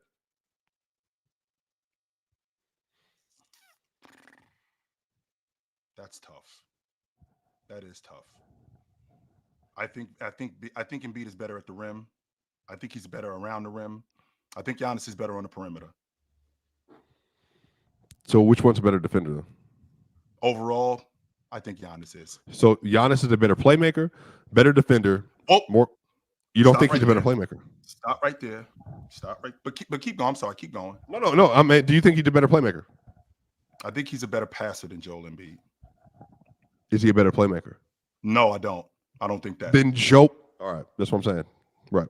You asking me a question? I'm answering your question. No, I don't think that. What's the best playmaking? Hold on. What's the best playmaking series Joel Embiid's ever had in his career? Oh, series? A series. The best playmaking series. Remember we had that Rajon Rondo versus Steve Nash thing yesterday, and Nash has a 30 and 12. It's probably the series he just had against the Knicks. Probably. No. Well, what other series does he have that's like a great playmaking series? Because I know a Giannis great playmaking series. What about Toronto? No. The 2022? Yeah. No. Yes. What about Toronto? When he broke his face, he was awesome against them before he broke his face. They should have swept Toronto. He's played well in series, but simply playmaking, I don't. Better than Giannis. And what are we talking about? We're talking about playmaking. The same thing we always talk about, Chill. Creating for your teammates. Yeah, the same thing we always talk about. So the fact that Joel Embiid gets doubled and triple team, he passes out of the double. He might not pass out of the double as well as Joker. He might not pass out of the double. He might not pass as well out of the double. But so does Giannis. He gets doubled all the things. A wall. The wall of China gets built from every series. Giannis gets doubled on the perimeter as opposed on the block. But he's still a much better passer than Embiid. And a lot of Giannis's buckets come from him going to the rim. He doesn't play on the block like Joel Embiid does. So he doesn't have to, in terms of getting on the block, pass out of the double team like that. He's passing out of the double team going downhill. Why does Embiid have a negative assist to turnover ratio in the playoffs and Giannis doesn't? Why does he? Because Giannis is better in transition. That's so why. he's a better and Giannis is just transition, not in half court. I think he's better in transition. I think he's not. Giannis is not a better offensive player in the half court in the playoffs than Joel Embiid. Yes, I don't think so. No, I've never seen it. I've never seen it. I'm telling you, I've never seen a dude like Embiid get this much due in the playoffs for never having an elite scoring series, except for this one versus the Knicks. But we're having first of all, he was pretty good against Atlanta. But we're having a conversation about no injuries, and you go into that's what I'm talking about. Yeah, so you go into. I'm asking what he's better than the man. Yeah, but you go into the playoffs to say, "Oh, he's never done this in the playoffs," but he's been hurt every single time. No, okay, but I asked him earlier, what is he better at? You're right, Mars. Let me get back to the point. Mars is correct. Let's get back. So let's stay right here. You judge Mars. Go ahead. Let's stay right here without injuries. Injuries hamper his ability to score. John, do you listen to this? Injuries hamper his ability to score. Injuries hamper his ability to get downhill. Injuries hamper his ability to rebound. If he was able to not have those injuries, he would be a better rebounder. He would be a better scorer. He would be a better defender. He would be all of these things. Giannis was injured the last two playoff seasons. So. We're talking about injuries being off the table. You brought up a hypothetical. But even injured, Giannis is still injured, and Giannis is still better at all the things. Not only did you bring up injuries, you keep bringing up the playoffs when he's injured, when he's hurt. Okay, chill. Going forward in this hypothetical nihilistic world where there's no true ending to anything. If Joel Embiid is not injured, if Joel Embiid is not going forward, if I could get an injury-free Joel Embiid, I think he's good enough for them to win the NBA championship. I think he's that good. Yo, John, I want to ask you before we move on. Who better? Joel Embiid, Giannis Antetokounmpo? Right now, I would still have to give the edge to Giannis because, one, he's so dominant around the rim and he's a better defender, in my opinion. I think one thing with Giannis, I just think he's so dominant around the rim, and it's like you can't stop it. So I would give it to Giannis. I would give it to Giannis right now. I think Joel Embiid is the better overall scorer, but I do think Giannis is more dominant around the rim. I think Giannis is a better defender. I think Giannis is a better playmaker. Things like that would make me lean towards Giannis. Better passer, better playmaker, better rebounder, better facilitator, better being double team, better in transition, better in half court. Damn. It's close though. I don't know how you think you're better in the half court. I do personally. I don't. That part I don't agree with. Everything else, I don't care what you're talking about. Yeah, I know. Great pick and roll player. Great pick and roll player. Navigate those screens. Pass it out to the corner left. When's the last time you seen? Chill. When's the last time you seen Embiid run a pick and roll correctly? Number one, and then two, they'll do a skip pass across the court, opposite hand. When have you seen that? When have you seen that? When have you seen Giannis do that? You mean he does it all the time? He's a great pick and roll player. That's the difference. That's why they got Damian Lillard for that reason. Whoa, I'm sorry. Over Drew Bledsoe or Drew Bledsoe and Drew Holiday. Eric Bledsoe. Sure. Eric Bledsoe, whatever. Drew Bledsoe's another dude. Shout out Drew Bledsoe. It's NFL season. Yeah, over Eric Bledsoe and Drew Holiday. Yeah. I'm glad we got Dame. Wait a minute. Embiid had Jimmy Butler. What did he do? Since you want to bring up all this nonsense. I'm sorry, they lost in Game 7 in the Eastern Conference Championship. You know why? In overtime on a buzzer beater. For 17 points to give him in that series. On 39% from the field. 39. Another series he was hurt. Great. And then Giannis was hurt. Giannis was hurt and gave the Heat 38 and 20. 38 and 20 in a Game 5. And they got smoked and ran from the free throw line. But I'm sorry. Ran from the free throw line. How many points did Embiid have versus the Celtics in Game 7 in the fourth quarter? How many points did Embiid have in Game 6 versus the Celtics in the fourth quarter of another second round debacle? How many? 2. So, can we rewind real quick? 2. Running from the ball. Go call for the ball. And then he get into the press conference and say, they're not giving me the ball. Chill. They're not giving me the ball. We're not running plays for me. You got to help me. Wait a minute, Ron. He just brought up the Philadelphia 76ers in Toronto. This is the same Philadelphia 76ers team that lost to them in overtime in Game 7 on a buzzer beater. That's the same Toronto team that shut the door on Giannis Antetokounmpo. Shut the door on them, if I'm not mistaken. Shut the door and got them out of the playoffs and showed how deficient Giannis was as a player. Even though he played well against Kawhi, but they shut the door on him. Completely shut the door on him. Now we're talking about Giannis, who ran from the ball against the Miami Heat. Yeah, he had 38 and 20. I was actually at that game. That ball was kryptonite to him in the meat and potatoes of the game. He did not want to go to the stripe. Meanwhile, Joel Embiid, who shoots almost 90% from the stripe, has no problem going to the free throw line. Now, has no problem being in the meat and potatoes of the game, having the basketball. Why? Because he's efficient at the free throw line. Giannis, who takes 12, 13, 14 seconds while the arena is counting that he can't shoot free throws. He doesn't run from the free. Joel Embiid 17 of 18 in the NBA Finals line. game. Oh, what's Embiid in the NBA Finals from the free throw line? 0-0? Oh, damn. That's crazy. Yo, fellas, on this note, we are going to keep it pushing. I didn't think we were going to get a Giannis versus Joel Embiid versus today, but Next, y'all. Up next, Giannis versus Devin Booker. Who's better? One's a better half-court scorer. I'll put that right in. Easy on my man D-Book. But speaking of Joel Embiid, we are going to get to the Philadelphia 76ers next. Before we do that, I want to salute to everybody that's here in the chat. Shout out to you guys. Keep doing what you do best. And I do want to read a couple of you guys' super chats in honor of me giving you guys a shout out. So first off, big shout out to Free Knight. He became a member. Free Knight. Also, Killer Cam's been a member for 12 months. He sent the members chat. He said, I swear KG has the complete opposite. Like when he was yelling at Paul a few months ago that these new guys would, quote unquote, bone Paul, and how much more skilled the game is. Content. I'm telling you, like these NBA players and their shows and podcasts, it's a content game. I don't think they believe half of what they say. Like most people in this content game don't believe half the things they say, and most of them, if they tell you they do, they're probably lying. Like anytime you hear like a crazy hot take, they know what they're doing. It's the same thing with these players. It's all about just getting the clicks and getting the engagement. Like I don't think they believe half of what they say. That's what it is. I'm starting to believe that more and more. Because when you say you see Aaron Gordon when Paolo Banchero was on the floor, I don't get it. You don't believe that. I don't get it. There's no way. Wait, what was that? Brandon Jennings forgot. said Paolo reminds him of Aaron Gordon. No way. Get the hell out of here. I ain't buying it. Yeah, if Aaron Gordon had a team built around him, he could have been up. Okay. See, that's an example, ladies and gentlemen, of people saying things they don't believe for the sake of content. Oh, See, wait.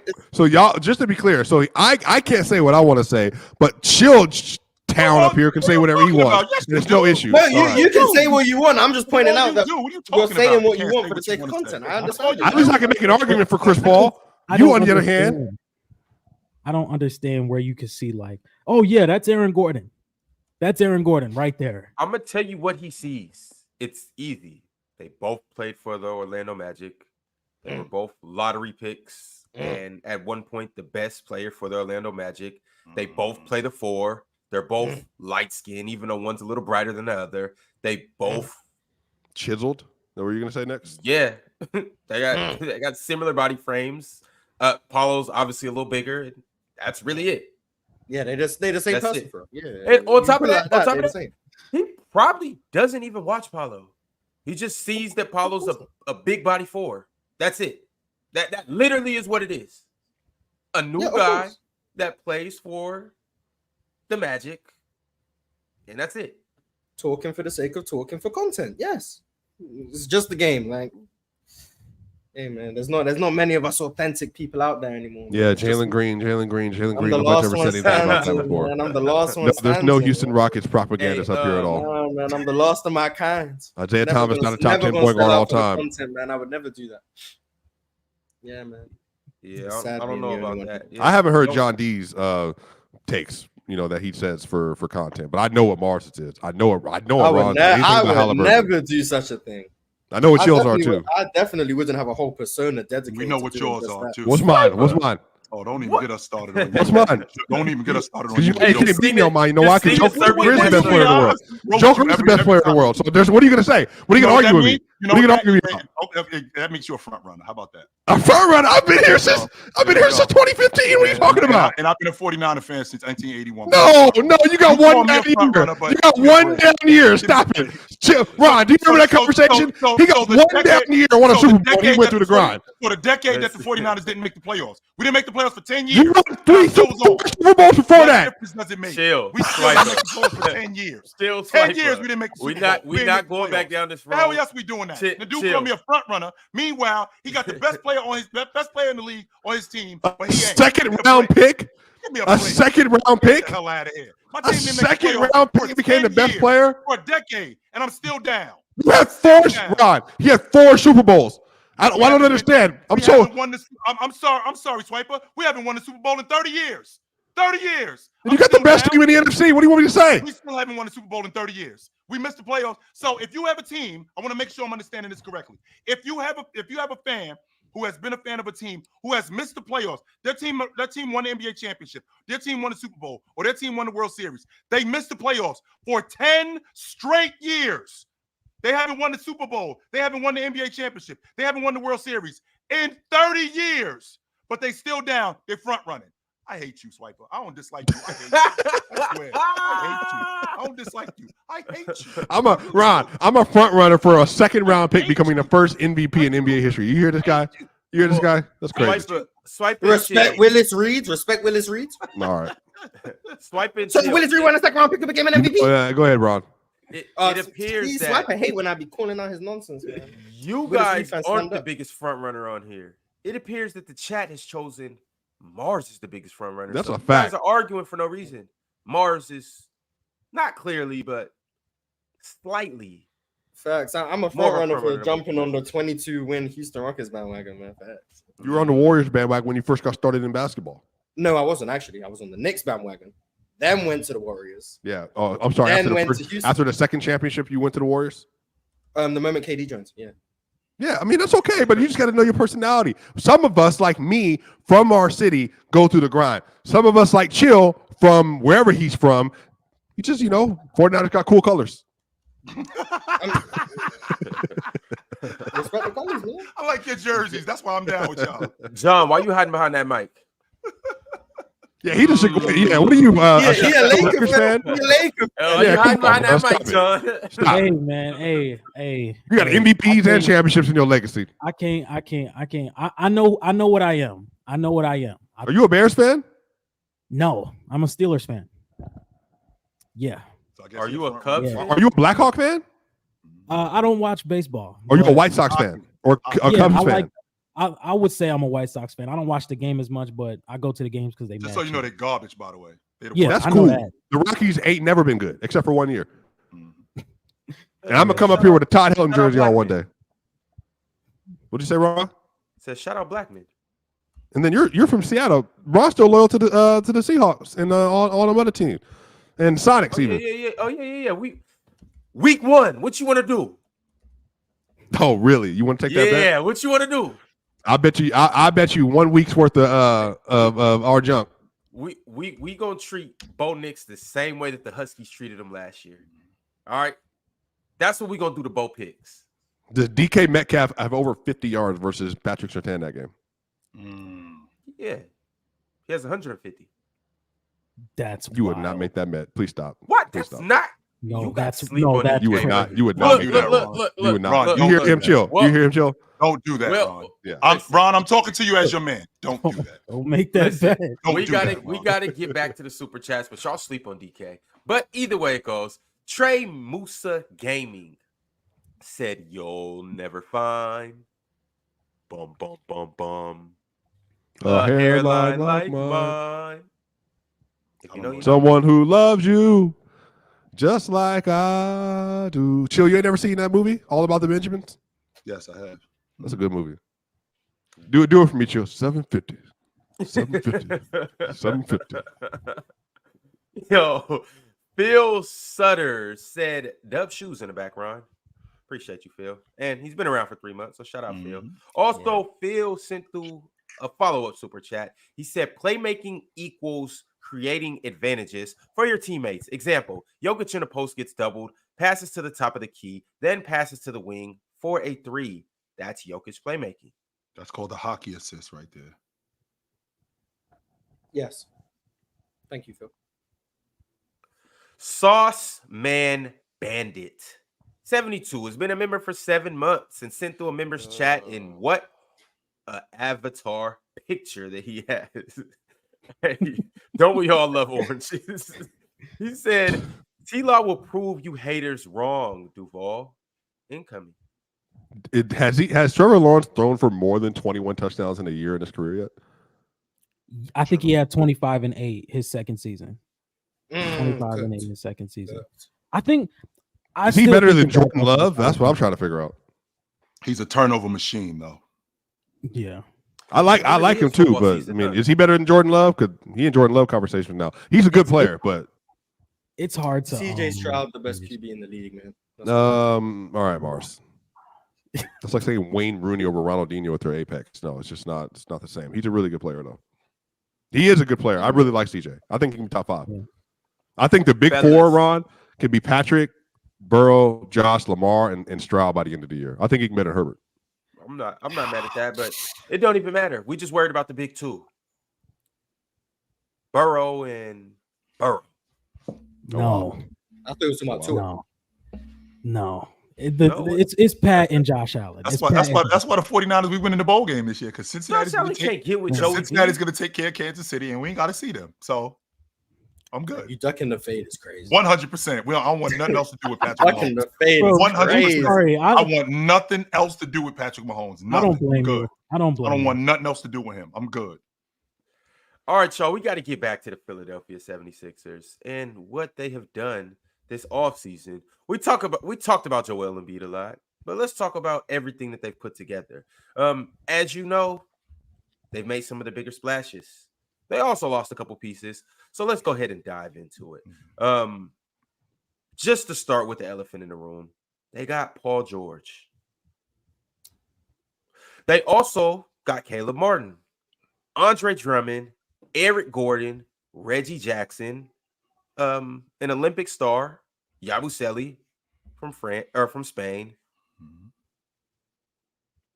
And then they drafted Jared McCain, who they lost. Well, we don't. Robert Covington is what's up, Mars? No, I suppose we Adam Boner, Justin Edwards, we just ignoring them, I guess. Never mind. They drafted some other players too. Adam Boner, Justin Edwards. Robert Covington is still an unrestricted free agent, so who knows what happens with him. They also lost Tobias Harris to Detroit, DeAnthony Melton and Buddy Hield, both to Golden State. Paul Reed's gone to Detroit as well. Nick Batum back to the Clippers. Campaign and Mo Bamba. Talk to me, fellas, about the Philadelphia 76ers and what you would give them in terms of grades for this offseason.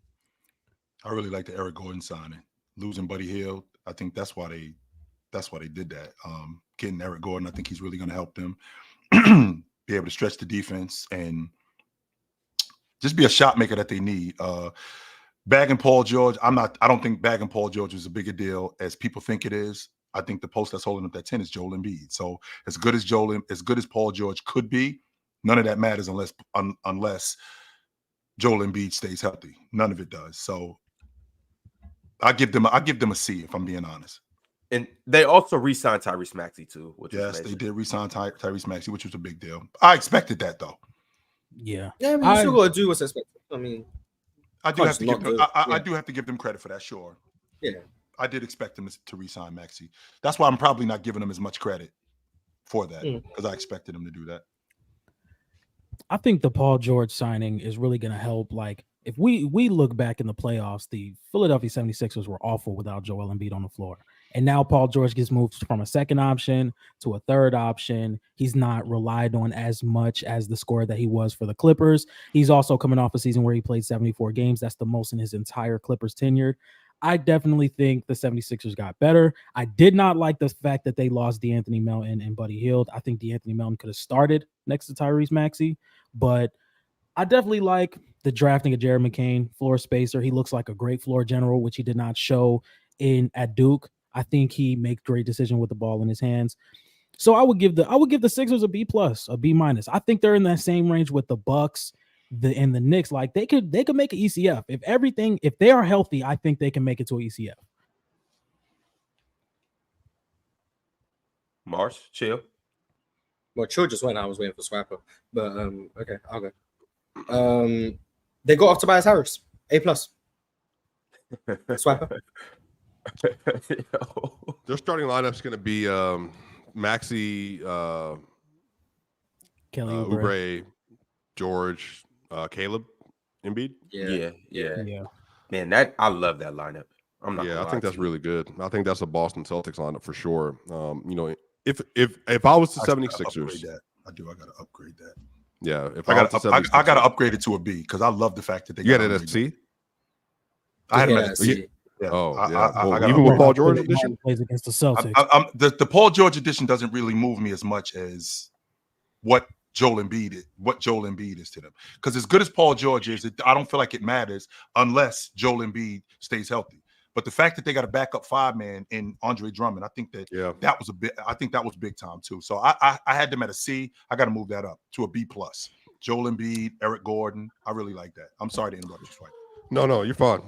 I think that is, I think they could feel confident that if they went into a series, they had the best player in the series, and you have a formidable roster around him. I think that's a very powerful thing to have in the NBA. And Embiid, let's just say he does what he did last year, which is he was okay. Like he wasn't like super healthy, but he still averaged 36 on like 60 true shooting, had a 50 ball in the playoffs. You know, he had some bad moments here and there, but his defense was good at times. Like he just was immobile. But if they get that version of Embiid, they get a 21 points per game. Paul George, a really good floor spacer, good wing defender. Tyrese Maxey is able to pop off for another 30 ball, 28 points a game in the playoffs again, because that's just the kind of ability he has. They can switch everybody outside of Embiid and Drummond, good drop coverage. They can dominate the boards with Drummond and Embiid, and then ostensibly, having, Kelly Oubre and Paul George would help them rebounding. Man, I think they have a really good chance of being able to put up a real fight versus the Celtics and versus the Knicks. But it's the processing speed for the team that I think is going to be the real question. Are they going to be able to counter what Thibodeau is going to have with Brunson and OG and Mikal and all the rest of them? And then obviously, I think Joe Mazzulla has proven himself. He's one of the best coaches in the league. They also have one of the most formidable rosters we've seen in the modern era.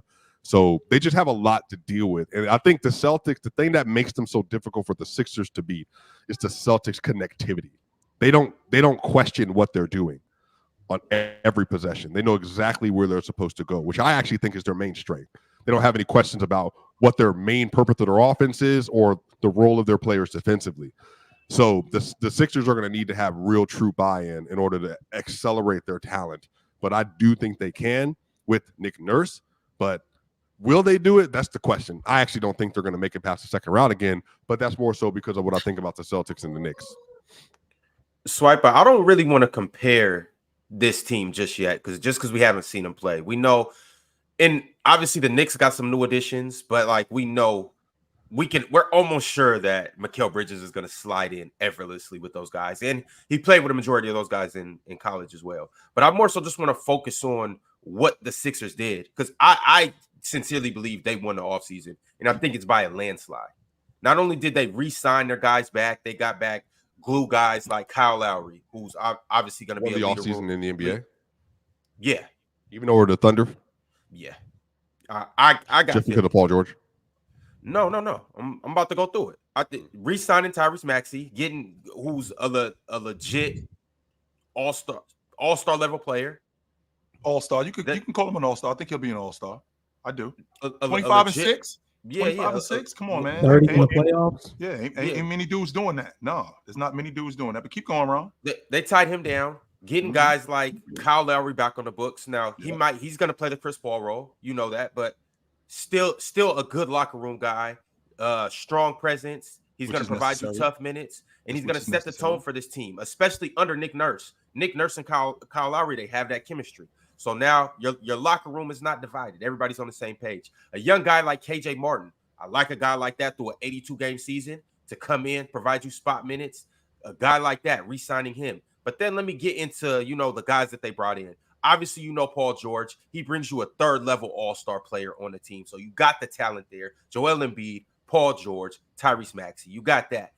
But a double addition by subtraction of another team, Miami Heat lost Caleb Martin.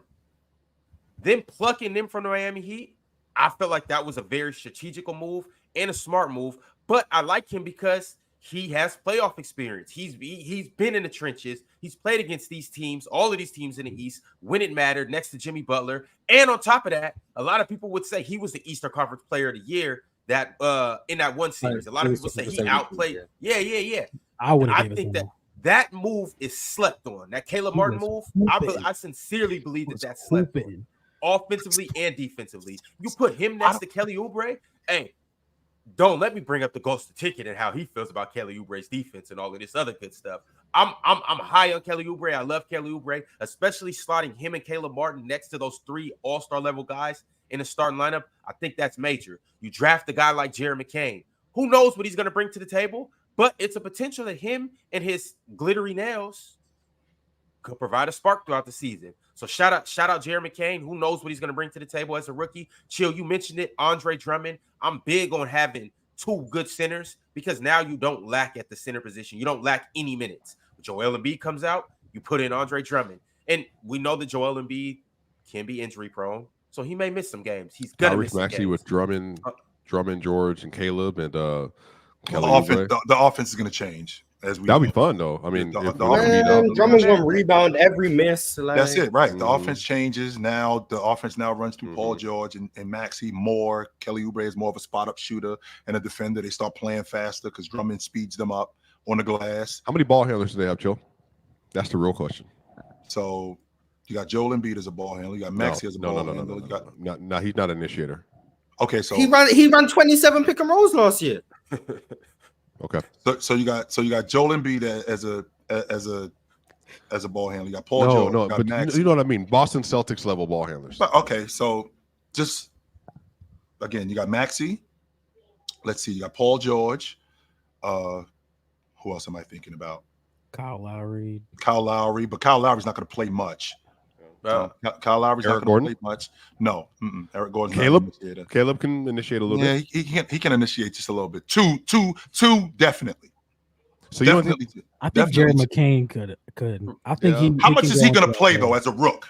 Depends. I think it's going to be tough because for a playoff team as a rookie, if you're struggling, your minutes are going to fall. Your minutes are going to fall like drastically, in my opinion.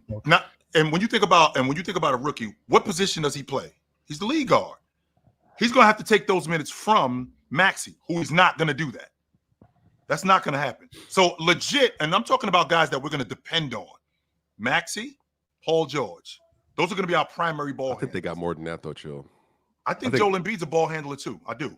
I think Joel Embiid is a ball handler, too. No, but I mean a play initiator, though. Yes. So, like, he won't bring the ball up the court. No, but that's more so what I mean. He'll be like some delay, like he'll be at the top, in like the a secondary break. Yeah. But I'm more so thinking, like, take away pressure. Like, for instance, the Celtics, like, if you're trapping Tatum, give it to Brown. You're trapping Brown, give it to White. Trapping White, give it to Drew. Trapping Drew, give it to Pritchard. Trapping give it to Hauser. More so like that, like players that you know can at least initiate to a degree, and more so alleviating ball pressure on your perimeter players. I think personally, I think Kyle's still there. I think he's going to play. McCain can grow into that. Maxey can grow is that. Paul George is that. They got Reggie Jackson too. Yeah, Reggie can do it. If he needs to, if he plays. But he's not going to see a lot of time in the playoffs, obviously. But even that's why I feel the same. Even Caleb Martin can dribble. Like he can like. I think they got five. Well, Kelly can put the ball on the floor. He's just not going to make good decisions. But he can put the ball on the floor. Yeah. But Pat Riley's going to be fired. At this point, I just feel like Paul George is just like the best theoretical player in the NBA. Like in theory, you've got this elite 3-point shooter who can create for himself and others, can get a bucket whenever you want, but he's also an elite wing defender. And then in reality, you get some guy who just loves dribbling into jump shots and plays occasional defense. We call that on paper, Mars. On paper, it looks like he and Miles Turner to me are like the pinnacle of in theory, and then the reality is, you think he'll scale back into that role this year? He led an Eastern Conference. That's the same guy who he was upset. He didn't want to do the dirty work on the Clippers, and now we're talking about him scaling back on the Sixers. Like, what about Paul George has indicated that he wants to scale back? Like, everything he said has indicated he doesn't want to scale back. So, like, when people spoke about him as a second option to Kawhi, and he was like, they said, well, Paul George has said that he was the number 2 to Kawhi. He was like, that was taken out of context. Like, no, it wasn't. I don't know if Paul George knows what he wants to do. Like, he just be out there just trying to hoop. Like, in theory, it's like we got this wing defender who's gonna hustle, who can shoot, but he can create for himself if Tyrese Maxey's in a bind. But then I watch him for the Clippers. I'm like, the defense is just very inconsistent in terms of effort. The self-creation is just going to be a bunch of long, deep, mid-range jump shots. And like, he's great off the catch, but he doesn't like playing off the catch. So like, How many threes a game do you think he should put up next year? he should or that he will? Should. 9, 10? 9? You think he should shoot 9 or 10? He's Yes, that good of a I shooter. think. I though. think. Yeah. I think. Nah, I'm not mad at that. Most of Paul George's Almost offense 10 should be. threes. Yes, he shot 41% last year. Mhm. I'm not mad at that. Most of Paul George's shots should be threes. Most of them should be threes. So if that's true, then how many long balls is Embiid shooting? Oh, Ideally, 3. like 3, 2. Yeah, like he shouldn't be shooting a lot of them. 3 or He gonna Only shoot more. as escape options. Yeah. He gonna get 4 or 5 up. Yeah, he gonna. What I'm talking about, I don't know how Rod? many. I don't know how And, many. and Maxey gonna get up the same, 8 to 9. Max- just Maxey as many gonna as get up Paul 8 or George 9. shoots. Maxey gonna get up He's 8 or shooting 9. the same And thing. he should too. Embiid this last year shot 3.5. Yeah. 2.5 He doesn't to need to shoot 3. any more than that. 2.5 to 3 is where I'm comfortable. He shot 39% last year, and a No, lot he of his didn't. three, Not on 3. Not on 3. 38.8%. I'm looking at it. Oh, 39. yeah. Let's not play. Regular- Joel Embiid got a bang. Playoffs, it was Whether 33. y'all Playoffs, like it it was or not, Yeah. when Joel Embiid shoots, the ball goes in.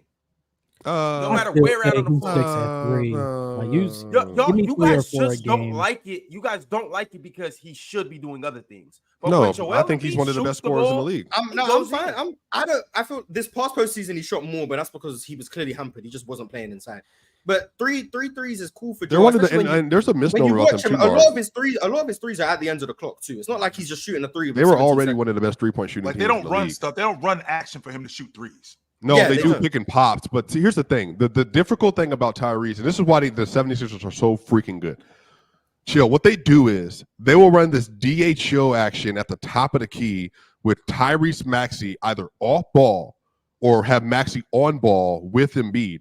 But the thing they do, they try to run these screens with everybody else back towards the baseline where they'll get a switch for Embiid at the top of the key, which is an automatic foul. Or they'll try to get you to gap because Embiid, when he's hitting his 3, what happens is teams will try to go under, like they'll try to ice, like show and then get back out to Maxey because they want to run back to Embiid. Or if you try to press on Maxey because he's hitting his pull-ups that day, you'll both extend out. And then the issue is Embiid, he's such a good, like he'll snake right to the top of the free throw line or snake back towards the top of the key. And when he's hitting his 3s, it's almost like impossible because the other thing is if you do pre-rotate, which is what teams do, because they're such a good 3-point shooting team, and this is where Paul George needs to come in.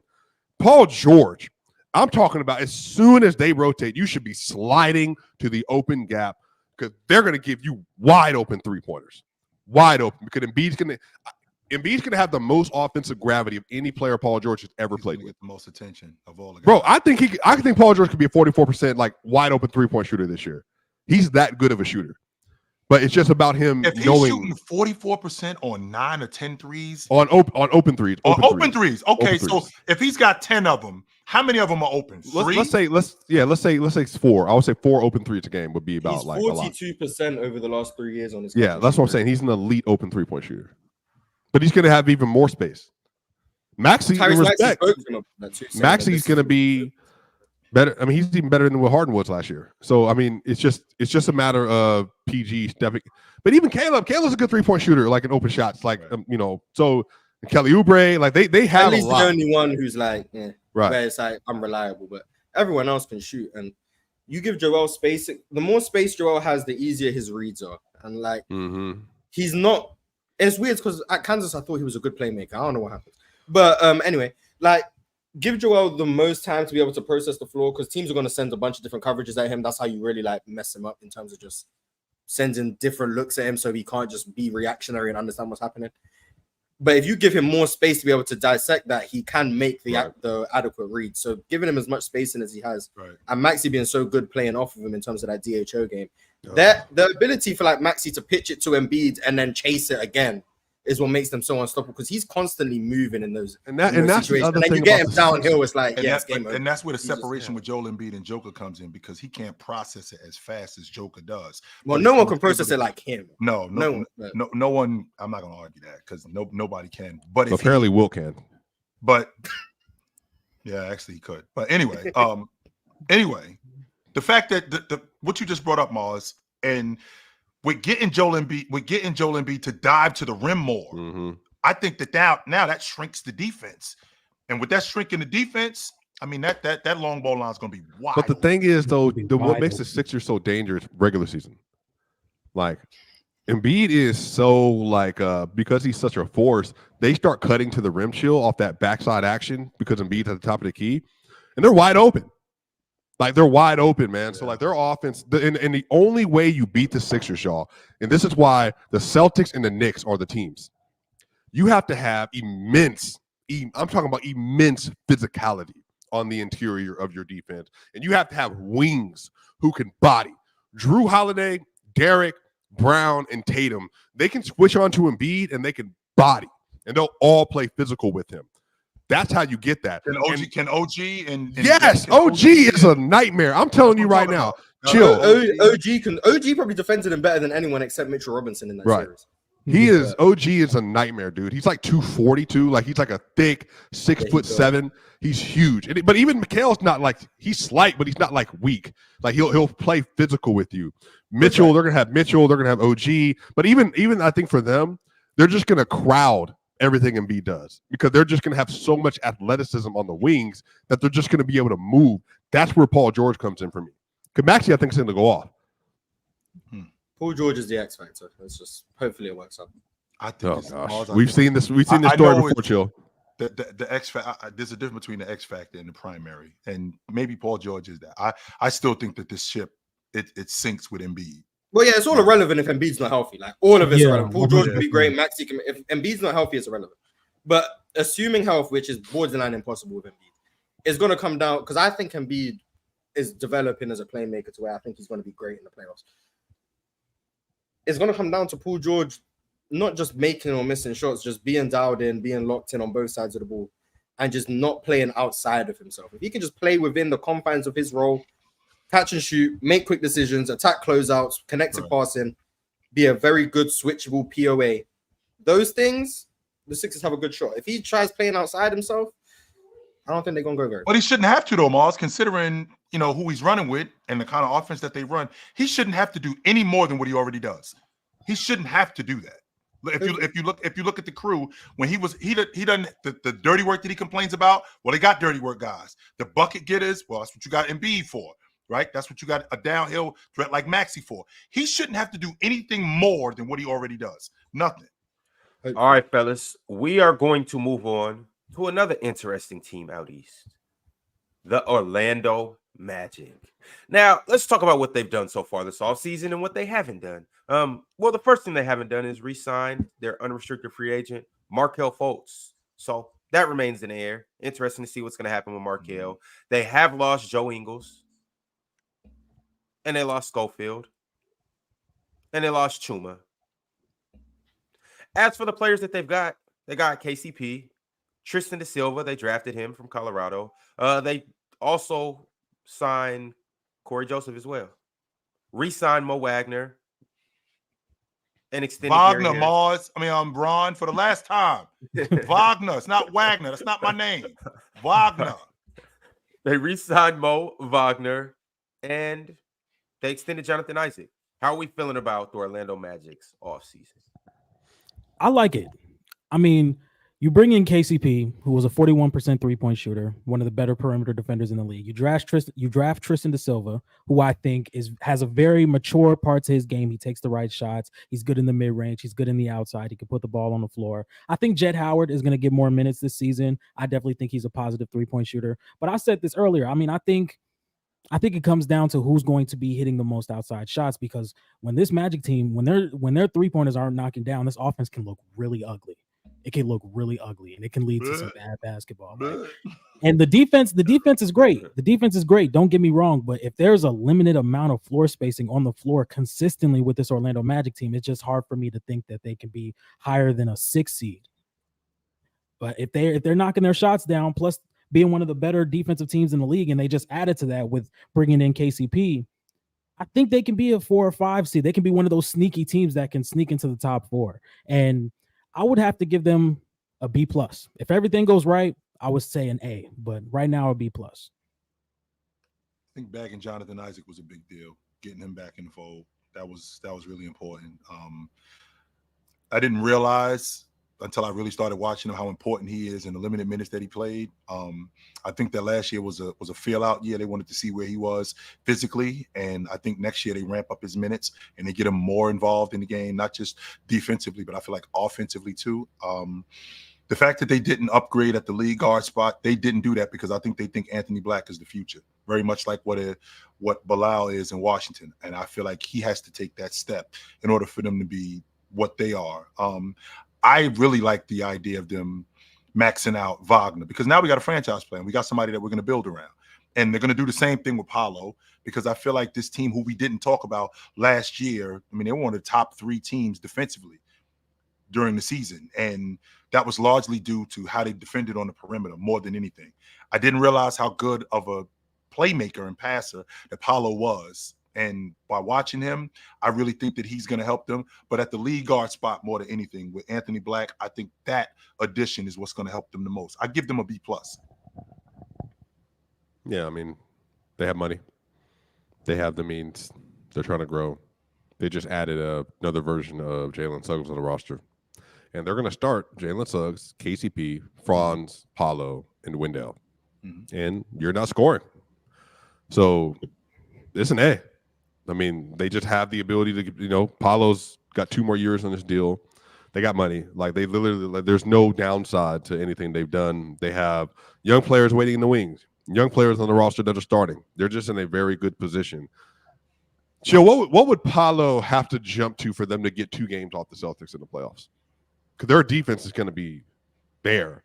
They'll be able to play defense versus them. But what are they going to have to – what's Paolo going to have to do, or Franz for you, in order to get at least 2 games from the Celtics? Franz is going to have to be more of a mid-range shooter because he's got to make those guys respect him. Because I'm not really that big on guys who can shoot the long ball on high volume. I think that the mid-range is what sets up all that other stuff. Because when you open up the mid-range, you open up the basket.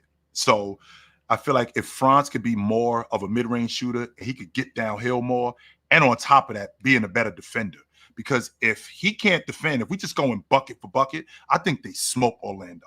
But one of the biggest problems Boston had with Orlando was their size. And the fact that the Celtics were able to upgrade that size, I think that they kind of remedied that. But as far as Paolo's got to be a better rebounder. Paolo has to get on the glass more in order for them to have a chance. And he's got to be more of a bucket getter in order for them to at least steal 1 game. To steal 2 games, I think that he's got to play how he played against Cleveland at home. He's got to play that way throughout the whole series in order for them to win 2 games. Mars, talk to me about the offseason for the Orlando Magic. I think a lot of what they did is just upgrading with KCP for sure, but it's about just internal improvement. They're not a team that has to go out and make a big splash in free agency. I think KCP was a big signing, but it's about just Paolo, making sure Paolo gets better, making sure Franz gets better, making sure Jalen Suggs still expands his offensive game. Jet Howard, who was their rookie last year but didn't play much because wasn't very good. Anthony Black, another one. Like, it's just about internal improvement for them. And Jonathan Isaac just continuing to be healthy, and hopefully you can ramp up his minutes. I like Tristan da Silva in terms of a ready to contribute right now, makes good decisions, doesn't play out like Paul George, doesn't play outside of himself, knows his role, is going to make open shots. He's going to keep the ball moving. Defensively, I have some concerns just in terms of foot speed, but for them, probably the least of my concerns is defensively. And then for the playoffs, I think all it takes is a Miami Heat hot shooting streak, like 23, and they could beat anyone in the East. Like, I don't think they're going to beat anyone in the East, but if they get hot from 3 at the right time with that defense, it's going to be hard to beat them. Like, it's going to be hard to beat. No one wants to play Orlando because the threat of just them being able to get hot at the right time, that's a nightmare series. You might find yourself in a 7-game series against a team like Orlando in the first round just because they had decided to shoot 40% from 3 in that series. Because defensively, the versatility they have, the schemes they can run, Jamal Mosley being a very good defensive coach, I think that's a team that no one really wants to see. You might beat them. It might be a hard-fought 6 or 7 games, but ideally, you just don't want to see Orlando in the playoffs. So I'd give them an A for their offseason because it was like simple yet effective. They didn't have to do too much, just focus on home internal improvement, get one player to replace that Gary Harris spot, and automatically they're better. And unfortunately for Markel, I just don't know if anyone's really going to pick him up. But yeah, Do they have a negative defender on the roster? A negative defender? In their rotation. I'm not a Cole huge Anthony. I'm not a huge Cole. I'm not a huge Wendell Carter fan. As a Wait, defender. what? He's not a I'm negative not. defender though. I'm not saying I'm not a huge Wendell Carter fan as a defender. I feel like he should be better. He should be a better rebounder. He should be a better rim protector. As big as he is and as athletic as he should be better. Now, negative, okay, he's not. I don't know. He's not awful. I just feel like he should be better than what he is. I mean, if the Bulls kept him with that roster, I think they would have been, even better. I hear you. All right, y'all. Shout out to playerschoicemerch.com. If you haven't got a chance to go over there, go check it out and get you maybe something like this. Also, big shout out to the PCL. I got 4 PCL heavyweights in the room right now with me. And let me just go ahead and put this on the screen. As you can see, the playoffs will start September 4th. We got Mars up against Jack Cody. We got Dion from Ohio going against MTL. Big Ox Bob going against Gifted. Swiper against ZZ. Chill against OG the Beast. Penn against Hayes. Elder Rufus versus John D. And Pirate versus Casual. We'll get 4 matchups on September 4th. And then we'll get 4 more matchups on September 8th. That's Wednesday and that's Sunday next week. Fellas, I got to ask you, which matchup is most intriguing to you guys, other than yours? Pirate and Casual. Gifted and Ox. Pirate and Casual. Chill, John D. Casual, definitely. I like He's not watching casual. Yeah, he's not a casual. Oh, everyone glazed in Casual now. Okay, never mind. M-Toe and Dion. M-Toe and Dion. Everyone, M-Toe and Dion's the one I'm looking forward to the most. You guys are going too far now. So Casual's definitely the underdog right now. I think that's an evenly. I think that's an even the most intriguing. I'm talking about matchup. overall in the whole thing. If we being honest, that 116 matchup, I'm interested to see how Jack goes up against Mars. I'm really interested to see that. I'm not gonna lie. I'm more nervous for that matchup than I would be of any other one. Mars, I swear, I think he's trolling. I swear, I think you run up. Mars, the #1 overall seed, running up on a Maryland Eastern Shore type of team, and can get bounced in round 1. He's gonna show up, and all of a sudden, he got QB Brown basketball knowledge. I'm gonna be mad as hell. Like, I'm not here for this, man. Where'd this come from? I tricked you. Yeah, I feel he's trolling. So, like, I'm actually more nervous for that matchup than I would be for any other matchup because I refuse to believe that he's serious with what he was doing in the regular season. Yes, sir, ladies and gentlemen, we will be dropping the matchups. We'll drop the bracket, we'll drop the times and all of that good stuff here very soon. But as of right now, you know that these are the matches that you're going to get. And this is the seeding for the playoffs. I'm excited. Can't wait. In the meantime, let me go ahead and get into some super chats. Will Hofer has been a member for 11 months, and he sent through a member's chat. He said, "What's up, guys? I haven't really heard what you guys think of Scotty Barnes and his future. What's his ceiling and floor? Appreciate y'all." I think Scotty Barnes, his ceiling, I think he can be a multiple all-star. I think he can be an all-league defender. I think he's a 22, maybe 22 to 24 game guy at his best. I think he could be a better rebounder too. But an all-pro, it's going to be hard. I'm not going to go that far with him as an all-pro, but I do think that he could be a multiple all-star, maybe an all-pro once, and definitely an all-league defender. I do believe that. I think with all the young talent that's coming into the league, I think Scotty Barnes is kind of getting overlooked.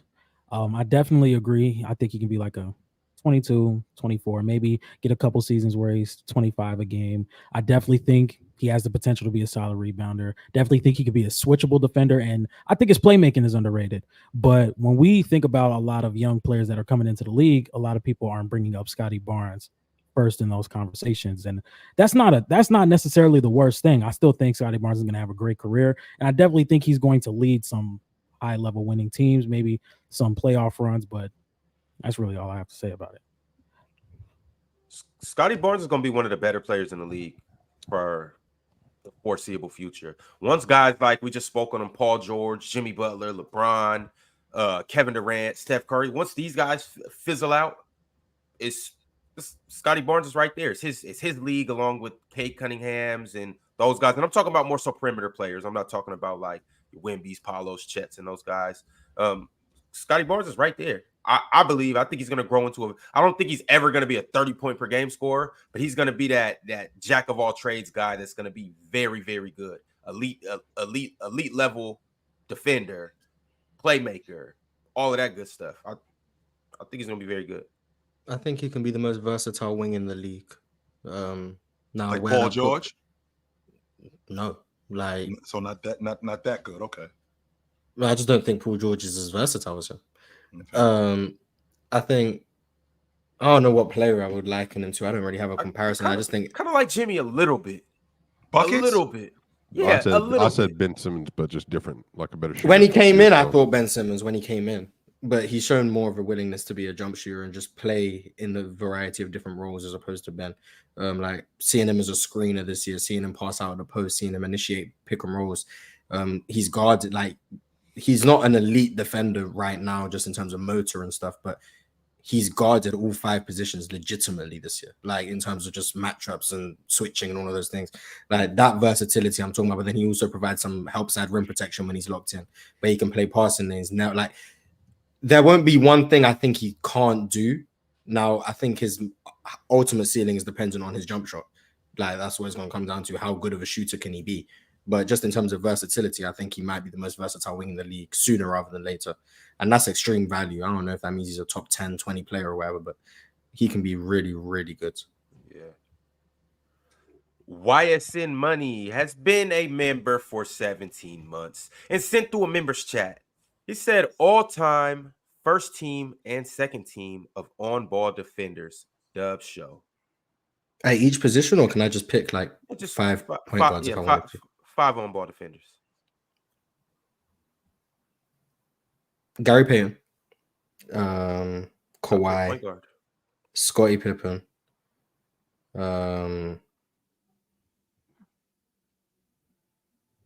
on-ball defenders. Now, is on-ball just relegated to the perimeter? Is that it? I guess that's how I interpret it. I don't think he means post defenders, but maybe he does. Drew Holiday. That's 5, right? No, that's 4. Drew Holiday, Leonard, Scotty. Drew Holiday, Leonard, Scotty. Gary Payton. Ron Artest, Bruce. Ron. Okay, yeah. I can get with Ron. Ron Artest. I want to say 2022 Lonzo Ball, but people ain't ready for that conversation. Hey. They not ready for that conversation. I want to say it, but they not ready. I'm actually ready. I'm actually ready for that conversation because the question that I had earlier today, Ron, was about the Bulls. But I'm actually ready for that conversation, Mars. When you saw 2022 Lonzo Ball as an on-ball defender, what are you looking at, Mars? I swear to God, I saw Jason Kidd. I swear I saw Jason Kidd. Lonzo Ball in 2022, he was on the Jason Kidd trajectory. It just ain't work out, man. Like Lonzo in 22, like that's where I saw the Jason Kidd vision. I just needed him to be on ball a bit more. And I was like, there's Jason Kidd here. But it wasn't meant to be. It's cool. But you back. Yeah, perimeter defenders. On-ball perimeter defenders. Scottie Pippen, Bruce Bowen. Ron Artest. Yeah. Ron Artest. I don't know if he was better. Tony Allen? Tony Allen was not a better on-ball defender than Joe Dumars. No, he wasn't. You don't think so? No, I don't. But he's still in that conversation, though, right? Tony Allen was pissed. I'd consider Tony for sure. I would consider Tony. I was also considering young Kobe Bryant, but people get mad at I was about to say Jordan too as an on-ball defender. Patrick Beverly? No. Nope. I was thinking about Alex Caruso too, but I think Alex Caruso. Avery Bradley's a good one. Bradley's definitely. Definitely Gary Payton. So Gary Payton, Scottie Pippen, Scottie Pippen, Bruce Bowen, Ron Artest. 5 on-ball. Man, Draymond Green was a great on-ball defender. He was fucking fantastic on ball. Mars, Leonard, you have Paul George on your list, so. Leonard was better though. I think Leonard was better. His hands stayed busier. He beat guys to spots. Oh But yeah, it you ain't wasn't say long Kawhi. enough. Yeah, It you wasn't. ain't say Kawhi. But I don't know if it was long enough. Was it long? But I saw Drew Holiday do to Damian Lillard in 2018. Mars, my goodness. I'm not buying that whole they blitzed me. He shut the door on you. He shut the door on you. Yes, he did. 100% he shut the door on you. Drink more water. Sent through the super chat saying, I'm not saying Giannis is a clutch free throw shooter, but he's definitely not scared of the late game free throw line. Yeah. Since 18-19 season, he's 93 of 129 in clutch time free throws under 2 minutes. I didn't know a moment defines you. 72% for anyone wondering. 72%. Which is actually, I think, up from his regular percentage. So He Shout out to runs Giannis. from the free throw line. he ran that time, yeah. He ran them. He does not want to go to the free throw line. I had a question for you guys, and this was before the show started. I was doing some homework. Was Derrick Rose a top 5 player of the year? He won the league MVP.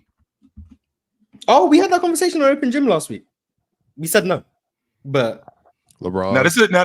now this is this right here. John is a Chicago guy. Before you answer that question, I'm going to run down some names for you. Before you answer that question, James, Bryant, KD, Wade, Dirk, Howard.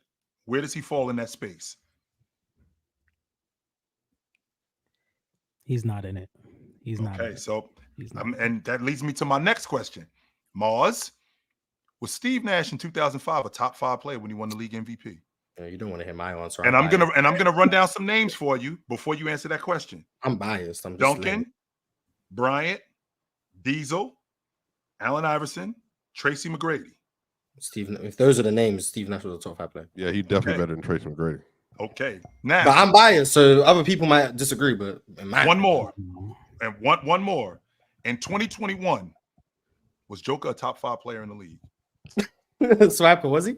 I'm gonna run down some This is names. dumb. Swiper, Yeah, I was know. he? I know. I'm gonna Yes. run down some names for you. James, KD, Giannis, Curry, Leonard. You're not even doing it right. So here's the thing. Let me do it for you. So Leonard wasn't even in the conversation at that point in time because Leonard had just gotten dog walked, by the way. No one had him in top 5. And you know why? Because James Harden was averaging 25 and 12 when that year he got to the Nets before the injury. He was actually the one that was in the top 5 conversation. Respectfully, everybody just washes over the fact that Giannis had a worse year than he did the year before. So yeah, 1000% Joker was better than him. He was also better than Embiid. I don't care.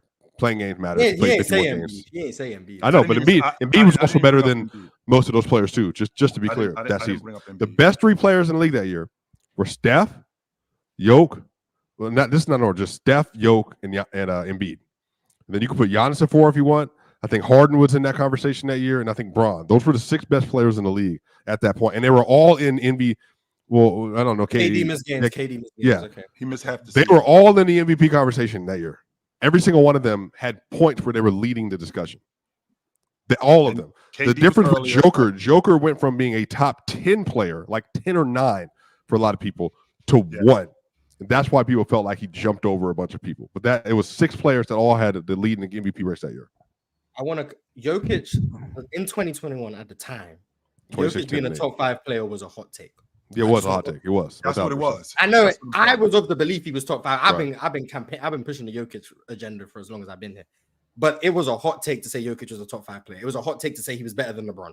I know that because I was saying he was better than LeBron, and people were like, "He ain't better than LeBron. What's he done in the playoffs?" I remember because I was the one making the takes.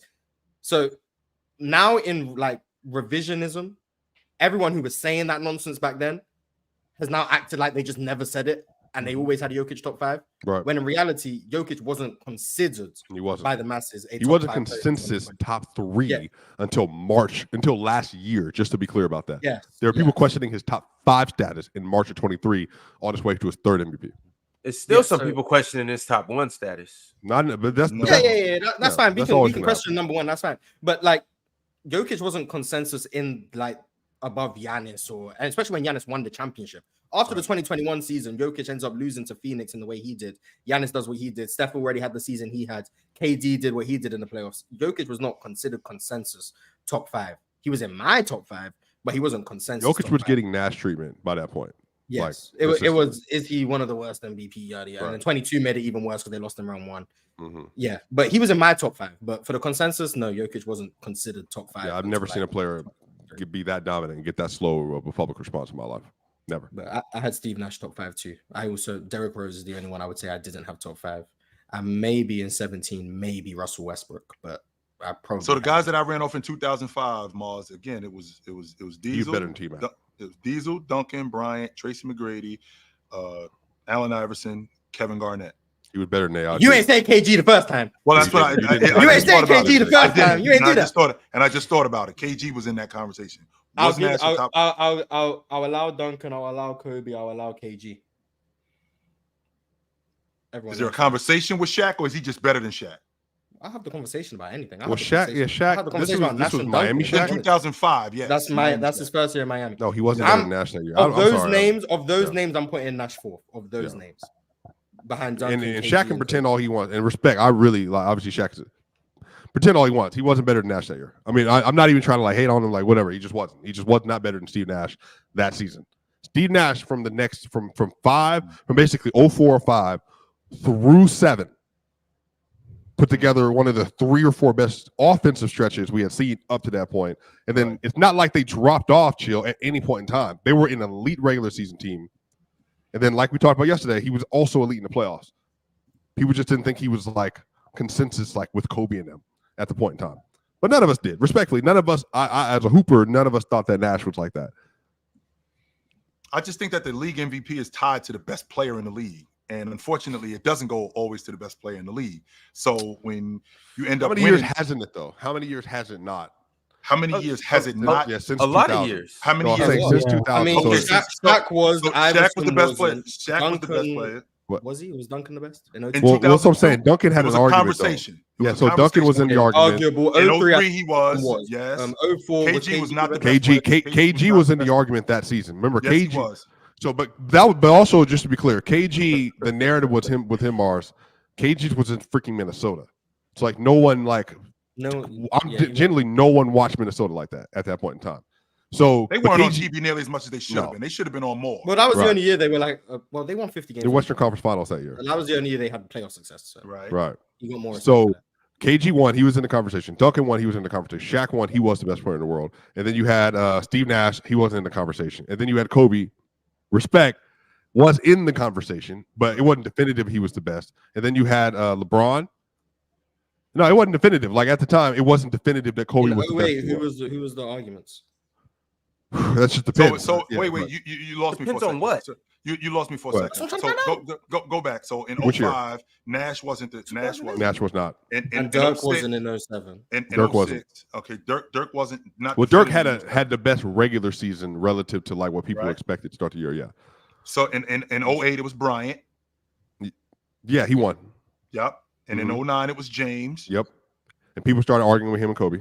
Yep. And that's when they started the argument. In 08, and then in 10, the argument for Kobe. But the thing was, go ahead. There was no argument for Kobe in 07, 08. Well, I'm ready to say 2000. No, definitely 2006. It was no argument for Kobe. Yeah, but he didn't win the MVPs those years. Only just 08. No, wait, he won it. I didn't know. Dirk was also incredible those years, though. What do you mean it was no argument, Ron? It was 06, 07, and 08. It was no, bro. That's not what happened. That's not what happened. That's not what happened. I'm not even trying to like. This is not even. This is just the narrative. It was never. I'm genuinely telling you.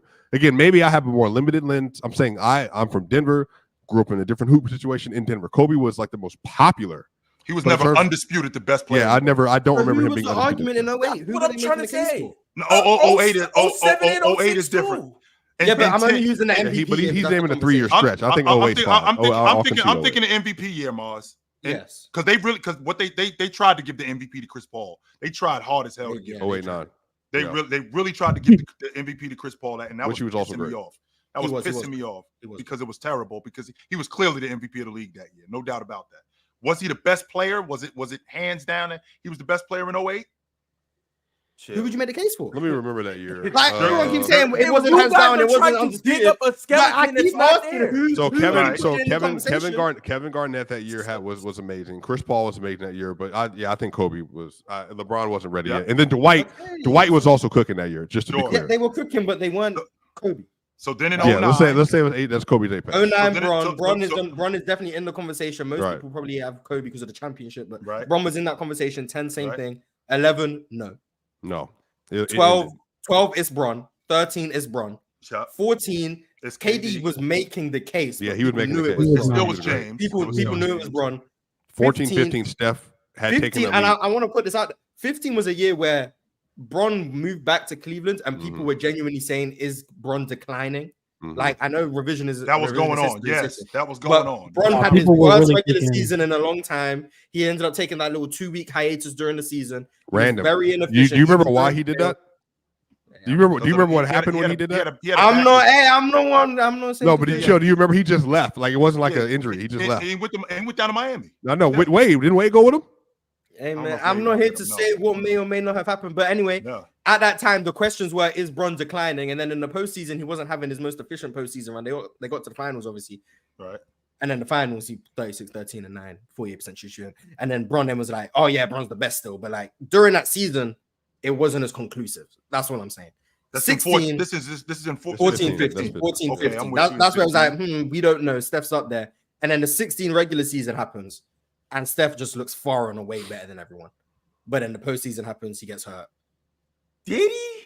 Are we serious? In the 16 regular season, No, Steph no, didn't look by far better than everyone? Please hear me out. Please. Oh, I'm gonna He, lose my as mind. the unanimous MVP, doing what his team did, or leading his team to do what they did, and just being phenomenal, Steph Curry had the best season.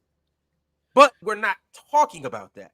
We're talking about who was the best player in the NBA. Was the Yes. MVP unanimously the best player in the NBA? And I don't think that anybody, regardless of his season, chat's telling me to shut up, saying, Ron, stop it. None of you guys would say that Steph Curry in that season was better than LeBron. This is James. revisionism. Don't 'Cause that's say- what was don't happening. say- That's don't what say- they No, were that's saying. what was happening. Well, People just- was just- revisionism. just- but Because just- we volume remember was wrong. we The volume remember was- how we remember how the season ended. Yes. And it ended with LeBron snatching volume was- Steph's chain as it goes. Listen to But what during I'm that saying. time, No. But Ron, During that remember the season, history. what I'm So saying, Steph was the best Steph player in the world. Curry That's was what they were saying. he was having the best season. But just to be fair, though, Mars, he was having objectively the best season in the sport. Sure. But But people still in the back of their mind Volume thought was on LeBron was 10. better. Like it wasn't. But the conversations was, has Steph taken it from LeBron? I'm telling you, Mars. I was watching no, TV. No, but That's all. but No, Mars, why it was not? because of Why the- Steph the was better than LeBron. at that Then point. why were they talking about it, Ron? No, At but that remember, point- but chill. It was because of that This stupid every year with 2015 LeBron. championship Right. when And in Kyrie and Kevin Love 2016, weren't there. Sure. But in everybody at that 2016, time was still in amazement about LeBron because of what he did in the finals. They were, but with what Curry did that year, before we get to the postseason, with what Curry did that Yeah, he was year, amazing. the volume was on 10. Is Curry better than this dude? Yeah. Curry might There be was better Is than he? this dude. The question was, Curry might is be- he? Conversation. Curry People might were be saying better. yes. Curry might People be were better. saying than there this was- dude. there was a the transition volume period. on that was on 10. It got shut down at the end of the And then 16 everyone was fight. like, okay, yeah, maybe we overreacted after that. Yes. That's Yeah, what happened. literally. Volume That's was what on happened. 10, Conversation was Swiper. happening. And I'm not saying Steph was definitively to be the best player in the world. What I'm saying is the same thing we did about, for some reason, Kobe. It was a conversation. Yep. The Steph Curry LeBron conversations That were was happening. real. It was And a I'm real- not about No, to it was a conversation. rewrite It was history. conversation. And I like the No, conversation. but no was one's happening. saying it wasn't a conversation. I'm saying that did it go to the best player? I mean, it did the best regular season that year, similar to Nash. I think Nash had the best regular season. But was he objectively better than Kevin Garnett and them? No. I don't think Steph Curry was objectively better than But no one LeBron. was even having a conversation with Nash if he was the best player in the world. But nobody liked Nash, though, at the time. A small Yeah, white but- point guard. That's what I'm saying. But no, people were actively having a conversation about Steph. They didn't actively Well, have a conversation. Steph is a No different one kind was of saying, is Derrick Rose the best player in the world? Also, No one Nobody was believed saying- that. Nobody the believed reason that. exactly, why but they that did with conversation Steph. was- That's why I'm saying it was a conversation. The reason why it was so loud, though, also, is because he was fresh off a championship and an MVP. And they were Exactly. going, they So were it was- about to it- break the it- record for regular season wins. Volume was Like, on 10. I So think here's the thing: it was Mhm. also deeper than just what Steph was doing. individually. He had the team accolades to match it too, and he had a bomb squad as well. So it's like that we sleep on that Warriors team. No, don't do this. No, I mean, they did have a bomb squad. They were the undisputed best team in the world, not even a conversation. People were saying they were better than the 72-win Bulls. That does not mean that, Swiper. No, they were. They were saying, but people were saying they were better than they were. Oh yeah, that's another thing they were saying. It's the best team ever. That's what they're saying. Yeah, the best team ever.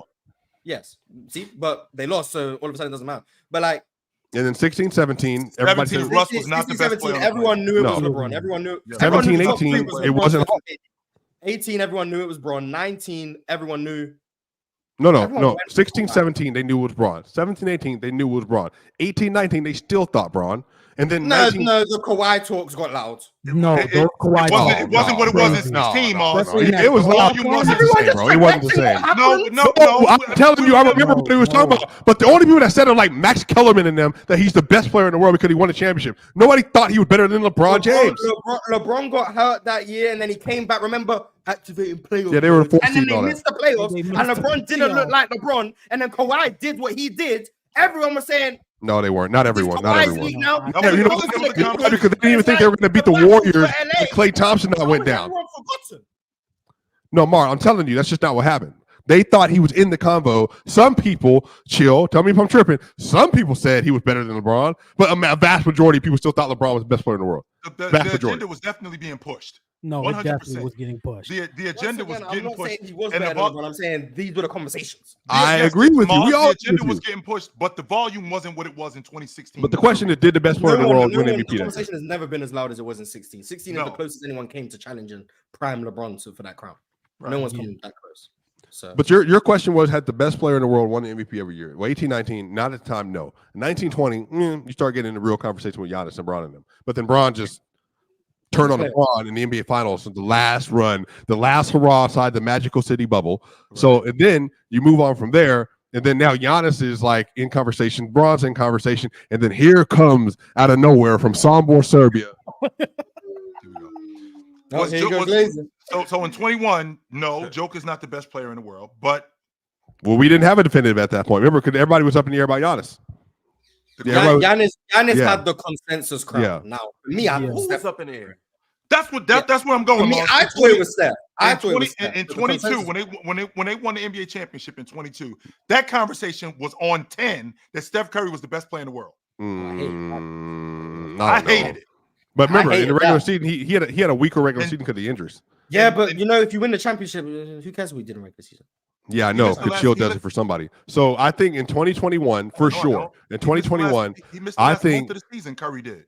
But Curry, the thing that didn't help Curry was hurt the regular season, and then he came into the playoffs off that freaking bench against Facu Campazzo. Everybody's like, "Oh, look at Curry, look at Jordan Poole," blah, blah, blah, blah, blah, blah. And then they beat the Memphis Grizzlies without John Morant, blah, blah, blah, blah, blah. And then they play versus the Luka Doncic and Dallas Mavericks. Oh, look at us! Blah, blah, blah, blah. And Andrew Wiggins almost won Western Conference Finals MVP, and then he goes to the NBA Finals, and he finally puts up a legitimate series, and everybody's like, "Oh my gosh!" Like Steph Curry, oh, he's so amazing. Is he the best player in the world? He beat Jason Tatum and Jaylen Brown when they were like this big. Nobody, you know what I mean? But some people thought he was the best in the world. Warriors fans did. But I thought it was Giannis. Well, I had Giannis and Jokic 1A1B. And then Giannis, that's when Giannis had that 200, 150 series versus the Celtics. Yeah, where he went insane. And then on the other end, that's when Joker did the 31, 13, and 6 versus the Warriors. But like I said, Shield, the only thing that actually changed is coming into that 22-23 year. Let me ask you this, Shield, in Mars. We hadn't have a best player in the world movement for real. So Kobe in 08 for some people. I just don't remember that. LeBron, Steph kind of had that in 2016 until the playoffs started. And it was big boy time. And then from that point on, it was probably Giannis-ish for 21. But remember, Kevin Durant had that dumb run in 21. People thought it was KD. Yes. So really, since LeBron, there was not a consensus, like a majority opinion, where people were saying, even of certain fan bases, I don't think we had that until now. But I'm saying Joker didn't get in the best player in the world conversation until after he won the title consensus. Yeah, for me, I had Giannis until Jokic beat the Lakers in the conference finals. After I watched that series, I was like, damn, I ain't gonna lie. He's the best player in the league. But I've had Giannis throughout most of that playoff run, and then once I Thanks, Joe. really locked in on Jokic, I was like, damn, yeah, he's like consensus the best player in the league. Fellas, we do got to keep it pushing, though. Shout out to everybody that has been here this whole time enjoying this good ass show. We put together a good episode.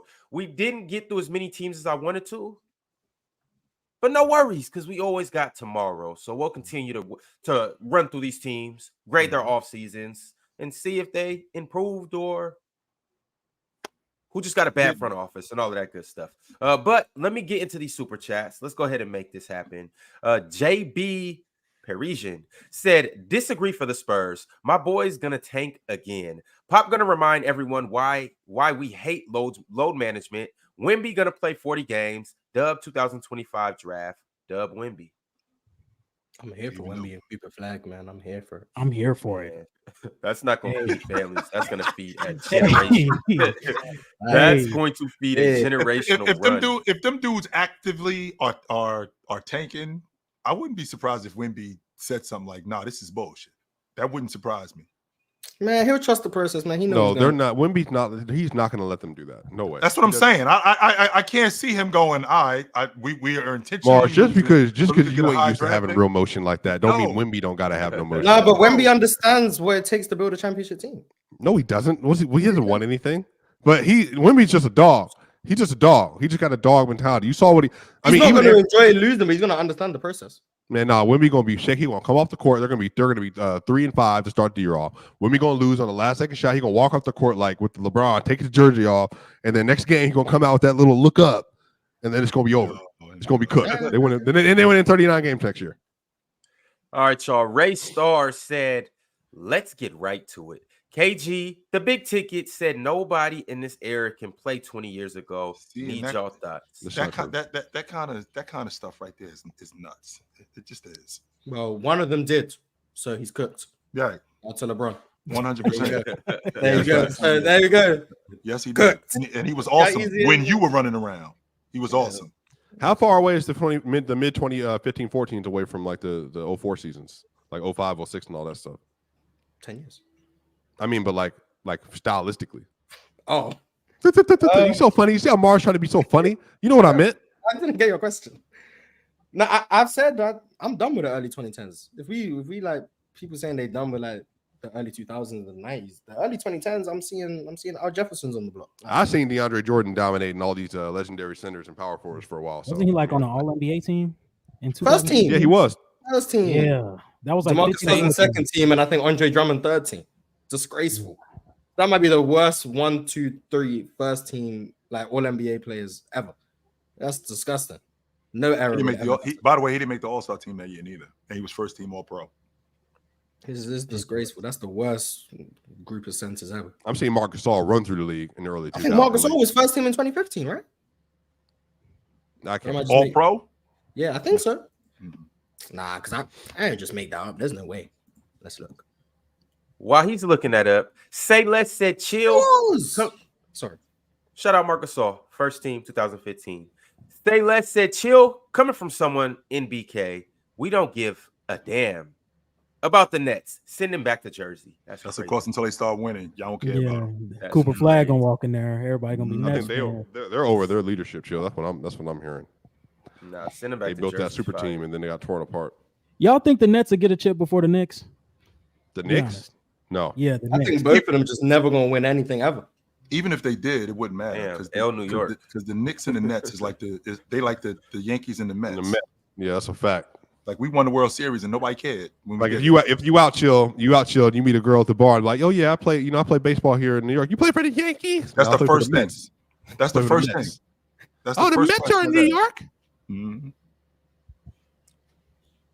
All right. My next super chat is from Pimp named Slickback.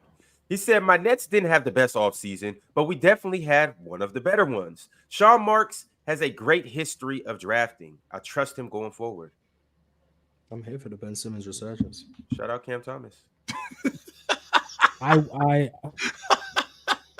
don't know what's funny, but I mean, I get that's another one of them elite. The reason why it's funny, Moss, because we've been having this conversation for 2 years now. I'm here for it. Yeah, don't worry. 16, 8, and 8. Damn, Mo in the chat talking about L New York indeed. That's crazy. Hmm. Sorcerer said, swipe a picking and choosing when certain aspects of the game mean more and less. We all do it. With his logic, KD's still better than both Giannis and Joel. Update. Can you put that super chat back so I can read that first line again? Swipe it. No, okay, it's Super gone. chat. All right, whatever.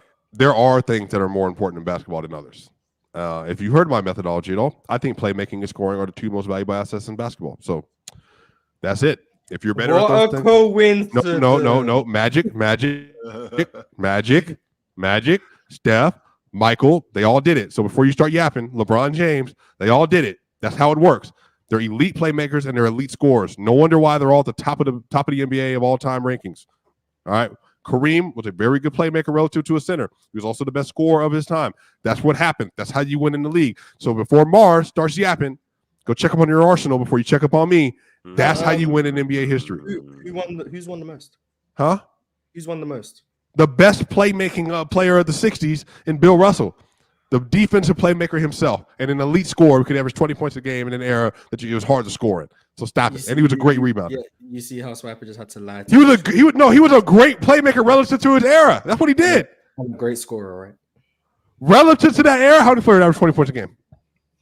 Bill Russell never averaged 20. Yeah, he did. He averaged 24 straight years in the playoffs, Mars. No. We never in life. No, you don't get to do that. Life, you don't get to do that. You don't get to do that. You don't get to do that. You don't get to do that. He averaged 24 straight years. Exactly. Never in life have we said someone averages 20 and we've used the postseason as we just had a whole postseason conversation with Embiid and Giannis. Never has just had a whole postseason conversation with Embiid and Giannis. But if that was the case, Chill, I would say Embiid's a better scorer than Giannis. He's a better scorer than regular season. But no, I didn't do that. I did the playoff. I'm consistent about mine. That's the difference. That's the difference. LeBron James is the best scorer ever because of what he does in the playoff and regular season and in the NBA final. That's why he's better than Durant. That's why he's better than Kobe. That's why he's better than Michael Jordan even. He's a better scorer than all these people when it matters most. So stop yapping. Bill Russell peaked at 18.9 points per game. Wiper and Mars. Doing this, he averaged this in the playoffs. No, Mars is wrong. Mars is wrong. Stop trying to help. No one has ever Wiper and Mars. Let him get cooked. You know what I was talking about. You know what I was talking about. It wasn't 4 times. It was twice. You said Mars at the titty table? At the kitty table. Let him get cooked. Stop protecting Mars. I'll be happy with that. Yeah. How many seats is open? Culture Bandit said, Swiper don't know real struggle. I'm a New York Giants. You won 2 of the most gift-wrapped Super Bowls of all time in Eli Manning's greatness. You should be fine. Chill hasn't been back to a winning Super Bowl since the 90s. So no, you're perfectly. We've been back to the bowl game. To a winning. I'm saying winning. Yeah, I'm saying winning. The Broncos have not been back since they won in 2015. So I don't know what to tell you. Like, yeah, that's just the way the NFL works. Like, it's parity. Unless you have Patrick Mahomes, that's just what happens. You got Patrick, you got a chance every year. Peyton Manning couldn't even do that. John Elway couldn't even do that. Montana couldn't even do that. Patrick Mahomes is the greatest thing I have ever seen in my life. He's better than Brady. I don't care what nobody says. Y'all dudes hear this run, and then y'all dudes wonder why I'm ducking smoke. Why I don't want nothing to do with him. He's better than Brady. I'm not trying to be disrespectful. He's not greater. He's not greater than Brady. He's just better. He's a better player than Tom Brady. You can finish greater though. So it's like, I don't. Y'all dudes wonder why I'm ducking smoke. Patrick, chill. Next 5 years. How many Super Bowls does Patrick Mahomes go to? Next 5 years. In the next 5 years, I'm gonna be honest with you. If they win it again this year, he doesn't win it again. No, he don't have to win it again no more. Just 3 or 4? It'll be 4. 3 and 3 in a row. Yeah. I don't think they go back again. Y'all, I would love to do this. Yeah, but time is dwindling. He gonna say Warren Moon. Go ahead. Brax the Bandit said Giannis and KD be playing hot potato with the best in the league title. But hey, what year? What year are we talking about? I know we ain't talking about now. I mean, once again, in 2021, after that series, even though the Bucks won, the conversation was very hot between those two. They were playing hot potato 12 years ago. Speaking of hot potatoes, have y'all ever had hot potatoes with filet mignon? What up, PC Nation? Warmer, sunnier days are calling. Fuel up for them with Factor's no prep, no mess meals. Meet your wellness goals in time for summer thanks to the menu of chef-crafted meals with options like Calorie Smart, Protein Plus, and Keto. Factor's fresh, never frozen meals are dietitian approved and ready to eat in just 2 minutes. So no matter how busy you are, you'll always have time to enjoy nutritious, great tasting meals. Make today the day you kickstart a new healthy routine. What are you waiting for? With 35 different meals and more than 60 add-ons to choose from every week, you'll always have new flavors to explore. Crush your wellness goals this July with dietitian approved meals and ingredients that you can trust. Make your day delicious. From breakfast to dessert, stay fueled with easy, nutritious options. Treat yourself to restaurant-quality meals that feature premium ingredients like filet mignon, shrimp, and blackened salmon. Keep kitchen time to a minimum. Factor meals are ready in 2 minutes. No shopping, prepping, cooking, or cleaning up. Enjoy effortless support for your lifestyle. Choose from 6 menu preferences to help you manage calories, maximize protein intake, avoid meat, or simply eat well-balanced. Head to factormeals.com/playerschoice50 and use code PlayersChoice50 to get 50% off your first box plus 20% off your next month. That's code PlayersChoice50 at factormeals.com/PlayersChoice50 to get 50% off your first box plus 20% off your next month while your subscription is active. Hot potatoes and filet mignon, boy, you gotta love it. All right, Mo sent through a super chat saying y'all sleeping on the Clippers. What else did we expect from Mo? Snoring. Yeah, wake up, y'all. Smooth Tube said, Mars, how you always being in the chat and I don't even see you type? I got assistants who handle my chat business. Dub assistant. Mm. Your Highness Charles said Devin Booker and KD in Houston next year this time. Who they taking back? Jalen Green? Yeah, if they working out, I mean, I guess shout out to them. I don't know why they'd work out in Houston. Like most people work out in LA, but I want Jalen Green, Cam Whitmore, and Jabari Smith. Amon Thompson, Reed Shepard, Yo. Shagun. Yes, Mars. That's the only way you're getting. I want all that. It's called a raid, Mars. That's what it's called. It's called a raid. Everyone but Tyrese is crazy. Hand them over.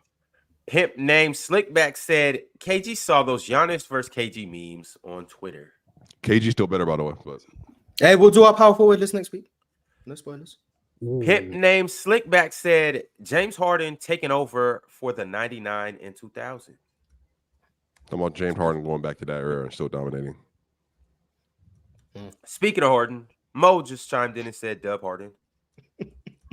Football Breakdown said, can we talk about Jokic being heliocentric? Super heliocentric. Okay. What you want us to talk about?